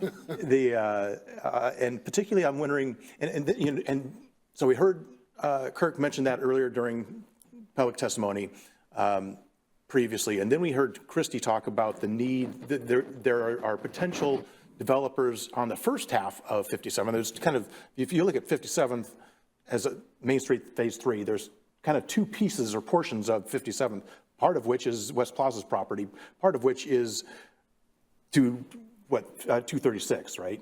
So if we break that into two different pieces, obviously it's that first half, if you will, that potential developers are asking about, wanting to have us do some work on to allow for their potential redevelopment of those properties. And so I'm curious, does that $1 million that we're looking at here, 500 and 500, is that planning for design work on the full length of the 57th, or is that just half of the 57th? And can we break that down, if that is the full, can we break that down to just the first half to save us potentially some dollars, but also give some reassurance? I mean, I can understand the benefit of doing the full thing, but that also that's where West Plaza starts running into getting nervous. And could we find some benefit in just doing half of that design work and give West Plaza some assurance that we're not going to do eminent domain on their property. So my vision for how to move forward with implementing the town center vision for 57th is to do the preliminary engineering work to kind of set the boundaries of where the roadway should go. And part of the 500,000 the first year was really geared towards public involvement. You know, as an engineer, I can pick out a good place to put a line out there and tell a developer, here's where you're going to build to. But I don't think that's really in the spirit of what we want to accomplish, because we want it to be a community design, and we want it to reflect the current residents that we have. I mean, some of the ideas that we've had in the past, there's faces that have changed and there's new players on the table. So by being able to come up with a concept plan for what 57 looks like, I think it's really important to have community involvement. If a developer was to come in tomorrow and we don't have that plan in place, then it would literally be us trying to give them some direction without a lot of community input, which I think would be a bad thing. I think it would be better to be ready for when developers want to come in, and that's our whole goal of trying to put together that concept, that master plan for 57th, is to do it right. And I think that the fear that this is going to cause us to go to eminent domain condemnation, that's never been our intent for that. We were intending to, through public involvement, open houses, and getting everybody's feedback, come up with a master plan for it, and maybe take it to a 10% engineering design. With a 10% engineering design, that's subject to change. It's only a 10% design. But if we can kind of come up with an idea of where the underground utilities should be, we talked about incorporating an underground infiltration area, doing the feasibility on that to see if that made some sense, just trying to come up with the bookends. So if a developer was to come out, that gives them some more confidence that they know what they're working with, and it gives their lenders kind of the same assurance. So the 500,000, the first year was to kind of go through and start developing that, and we were intending to do it for the whole route so that they lined up as they crossed 235th and 234th. And the second year was to maybe flesh it out a little bit further if that made sense. So that's how I was envisioning it would happen. If we don't fund it, then, you know, it's still a need that's out there, and it would just be pushed out further before we could come up with a concept plan. Okay, Mayor Pro Tem. Thank you. Yeah, thanks, Rich. That is very helpful. And I think many of us recognize the need to do some of the preliminary work, particularly for the first half, where there is potential development interest in redeveloping that property and doing that preliminary work to be able to set that stage and be able to. Anyway, I can see the value for that. I guess for our response to West Plaza, it's the assurance that that first 500,000 is really about the public engagement. They're going to have the opportunity to weigh in during that public engagement process, and again reiterate their concerns about potential eminent domain, which, as you point out, is not the intent and never has been the intent, but that there will be a very effective, robust public engagement process where they will have the opportunity to continue to share their thoughts and concerns with us. Yeah, and the contract that we had with Pertit, or that we have with Pertit and the Pertit subcontractors, you'll see in there in some of the tasks that are part of the scope is where we have the public engagement and the urban planners in there to help come up with some different concepts and help shape those to a kind of a preferred concept towards the end. Very good. Thanks, Rich. Okay. Go ahead, Councilmember Woodard. Thank you. Since we're clearly going to have to extend this further, I want to get this on the table. Can you go back to slide 5? I think it's such a beautiful slide. This is really a comment to the entire team, and I think it's a perfect spot to go with this idea of community engagement. Court of public opinion. Firstly, let me just say, I don't know how you photoshopped that blue sky in there and left the clouds. That's awesome. They look like the exact same clouds just without the overcast, which is actually probably very poetic for how that space feels. But where I'm going with this, because you probably don't pay attention to social media, is we did have a resident, I presume it was a resident, basically say, what a waste of time, money, and energy. What did you actually do, Mountlake Terrace? How dare you waste our time and money? And I put that out there on the internet, and I will just say that person got jumped on. It was amazing. I was so proud of our residents who recognized how many various ways that intersection has been improved and spoke up, because it's very easy to just jump on a bandwagon when somebody says something sucks. You're right, it does. But to actually then step in and then have an actual conversation. So if you haven't seen that, I would encourage folks to look at that, because to me, that was a beautiful example of keeping a community informed, inconveniencing them, but then being able to rise above all that and say, but look at what we've gotten from that bit of inconvenience that we had that no one remembers how long it was. So those side-by-side pictures is this kudos to the entire team and folks who haven't been brought up, who brought this beautiful space into fruition. I'll just throw in one quick plug, which is, and this is, with this picture, it's still not quite complete. So what you'll see kind of very shortly is the rectangular rapid flash beacons on that crossing, on the far crossing, so to help pedestrians as they cross, and the marked crosswalk, and then in addition, the radar speed display sign. So even, I think this is a great photo, but I kind of wish there was, I could capture all of what was going to ultimately be there too. I just wanted to add, this is a great example of a complete street project, because not only is there the visible stuff here and the new sidewalk connections, but we did some repairs and replacements of old aging water lines and some storm facilities. We did everything when the road was opened up, which I think is the intent of that, a complete streets ordinance. Is let's just go in there one time and fix things instead of going in multiple times. And that's what we did there. And actually, on that note, I realize we should applaud our marketing team or whoever. I think that probably is a lot of where the information was coming from, folks just being informed. Because I did notice that, but that's because I'm on the council and I drive by and be like, oh, look at that pipe. But most people would just walk past it. So I think we did a wonderful job of keeping people informed. And like I say, it came out in the court of public opinion, because it was easy to just slam us. And instead, people went the exact opposite route and literally named stuff I had forgotten. That's why we were doing it. Okay. I don't see any other hands going up. It's getting late, that's probably why.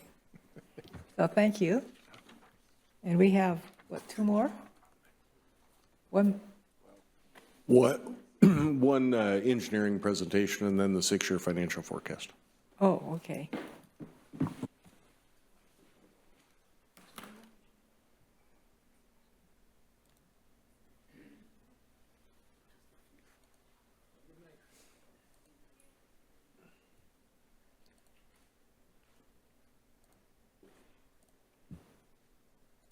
Are we going to have to extend past 11?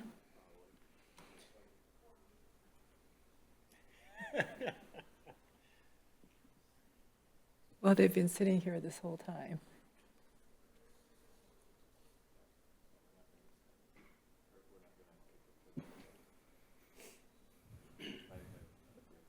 Oh, to extend it. Should we extend it now, before they start the presentation? Yeah, you can if you'd like to. I'm happy to do the, Cirque won't be with us next week on the 24th, but I'm happy to do the 6-year financial forecast myself. Oh, okay. Well, and then we can do council liaison reports next week. Sure.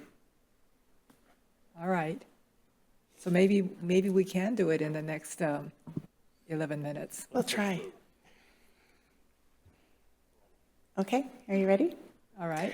All right. Well, first of all, I just want to acknowledge Jeff Rembolt, who is our fleet supervisor and couldn't be with us tonight, but over the past few months, I have learned an insurmountable amount of information about the fleet budget, fleet tracking, and operations, and he is a very smart man, and if I can't answer any of your questions tonight, I will get answers from him and come back to you. But first of all, just want you to know that we have 2 fleet staff, the supervisor, who I just mentioned, Jeff, and a mechanic, Jack Langwell, who's responsible. They are both responsible for our 79 city vehicles, 149 pieces of equipment, and servicing the City of Shoreline's vehicles, which they cannot serve all of due to the limited capacity of their resource. So they're responsible for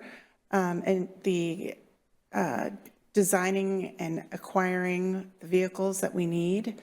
And I say designing because a lot of our public works equipment and our police vehicles require special modifications to get on the road. We also surplus vehicles at the end of their life and maintain them throughout. This is a self-sustaining fund, so we call this a internal services fund, and I'll go into that a little bit more. A couple of accomplishments under environmental sustainability and resiliency. We acquired and launched our first 2 electric trucks, which are pictured here, and those are used by our inspectors. They're lightweight trucks, so they're not great for towing, but they're great for, throwing some shovels and measuring devices and dirty equipment in the back and running around town. So our crews are also piloting some electric equipment, which I'll show you in a minute. And we have received a grant to install some some EV chargers on Civic Campus, which would be for the city's electric fleet vehicles. So we already have some chargers out there for the public to use, but we would need to ensure as we buy electric vehicles that we have a chance and a place to charge them. I'm going to skip ahead because I put these out of order for some reason, but in this picture on the right is our new parks maintenance worker, Laura, who is using an electric lawnmower. And so another thing that we're piloting are electric equipment. So we have chainsaws, we have line trimmers. In the push mower field, these are residential. We don't have any commercial grade mowers yet, but we're testing them out to see how they work out. And we also have in our plan to possibly buy an electric riding mower, which Shoreline has, and we're thinking about replacing our next one, our 72-inch mower, with an electric. Back to responsible governance to maintain our desired levels of service. This year we spent our ARPA funds to purchase a hot box and asphalt zipper machine that cuts and grinds and removes asphalt and then lays new asphalt. And we needed to update our loader, which was 1, very old, and 2, not strong enough to push that equipment. And so this loader has hit the ground running. We launched it at National Night Out. Lots of kids got their pictures in it. And also related to responsible governance, as I mentioned, we have a partnership with the City of Shoreline. These are some of their vehicles that we help maintain. And as I mentioned, they have a lot more need than we're able to serve. And we will get back to that in a minute. So these are all the vehicles that we purchased and got on the ground in the past 2 years. So 9 different vehicles. We also just recently converted 2 of our police vehicles into pit cars for the training maneuvers that we learned about at our last council session with the police department. So that's another thing to just consider, is that we're not only replacing vehicles, but we're adding new vehicles to our fleet, which as vehicles age, it's more maintenance. So it's just a little more work for our staff. So we don't have any staffing changes at the moment. However, I've started the conversation, and Gary and I will continue the conversation with the City of Shoreline about what it might look like if we could serve all their needs. And they are paying us, and we're updating our contract with them here shortly. But we want to look at, if we were able to serve all their needs, what that would look like in terms of paying a part-time or full-time staff member to support that work. Right now, we've received around $50,000 to $60,000 a year to cover our labor costs. So we need to see what that looks like in the future. And they also pay us an upcharge for any major pieces of equipment that we purchase for them, because that requires staff time to find the equipment, purchase it, get it delivered. Sometimes we have to go pick it up. So we charge them for all those things. So changes from the last biennium to this biennium, you'll be learning more about this proposal here, the first item, in upcoming meetings about our contract with the Police Guild. But in that draft contract, there is a provision to have take-home vehicles for police officers. And our proposal is to purchase about 2 vehicles a year for a phased launch of that program, because it's expensive. And we also need to make sure that we save some older vehicles to have on hand as backup in case they need to bring a vehicle in for maintenance, or one gets in a wreck, like happens every so often. So that's one major expense coming. The other is, as I mentioned, holding the backup vehicles. We are also looking at replacing our 4 pool cars that sit out front here with electric or hybrid electric cars, and adding a new truck for parks. As you all know, we brought in 2 supervisors to replace 1. That supervisor didn't have a truck, so we're working on transitioning an older truck to the supervisor and getting a new truck for the park maintenance crew that better serves their needs. We have a plan to replace 2 dump trucks and a water service truck. Those are major expenses. And I should mention to you, in front of you, you have a paper table that shows all these vehicles that we're planning to purchase. Sorry, I didn't get that in the presentation. And lastly, we are replacing our animal control vehicle and that 72-inch mower that we talked about earlier that we hope to have replaced with an electric mower. And here are our fleet staff, Jeff and Jack, who do amazing work and have great customer service. Let's see, so we talked about, so this is the 2025 proposal. This is the 2026 proposal. Again, adding 2 more police vehicles for take home. And also we have some replacements for police, 1 patrol vehicle, the drone vehicle, which is very custom, and another maintenance truck, a 3/4 ton maintenance truck. So a smaller list, but still significant. As I mentioned earlier, this is an internal services fund. So fleet gets reimbursed from all the departments, including our general fund departments, for the equipment that they are purchasing, maintaining, and so forth. So if it's a brand new, not replacement purchase, the 100% of that cost comes from the department. But if it's a replacement vehicle, each department is paying a monthly fee for that replacement over time. So it's like putting money in the savings account so that you can buy your next car.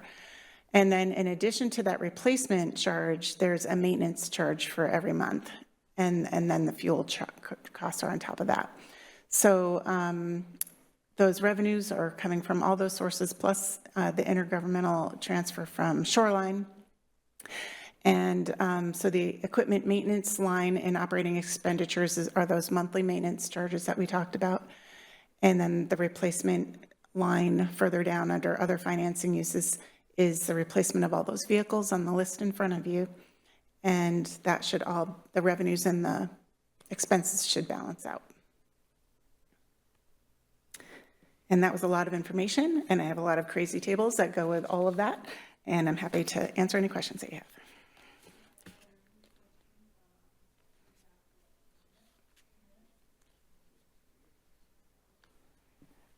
Are there any questions? We have about a minute.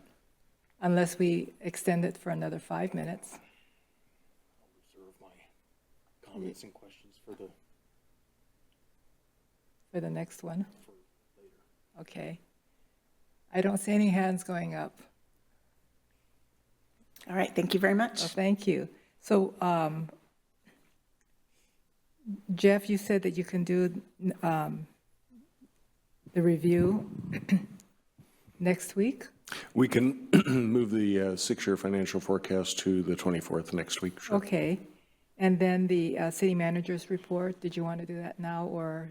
Did No, there's nothing critical there. I can Okay. certainly share that next week as well. And we can do the council liaison reports on a work session.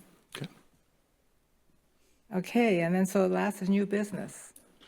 And I don't see any hands going up for new business. And so we are now adjourned. Thank you very much.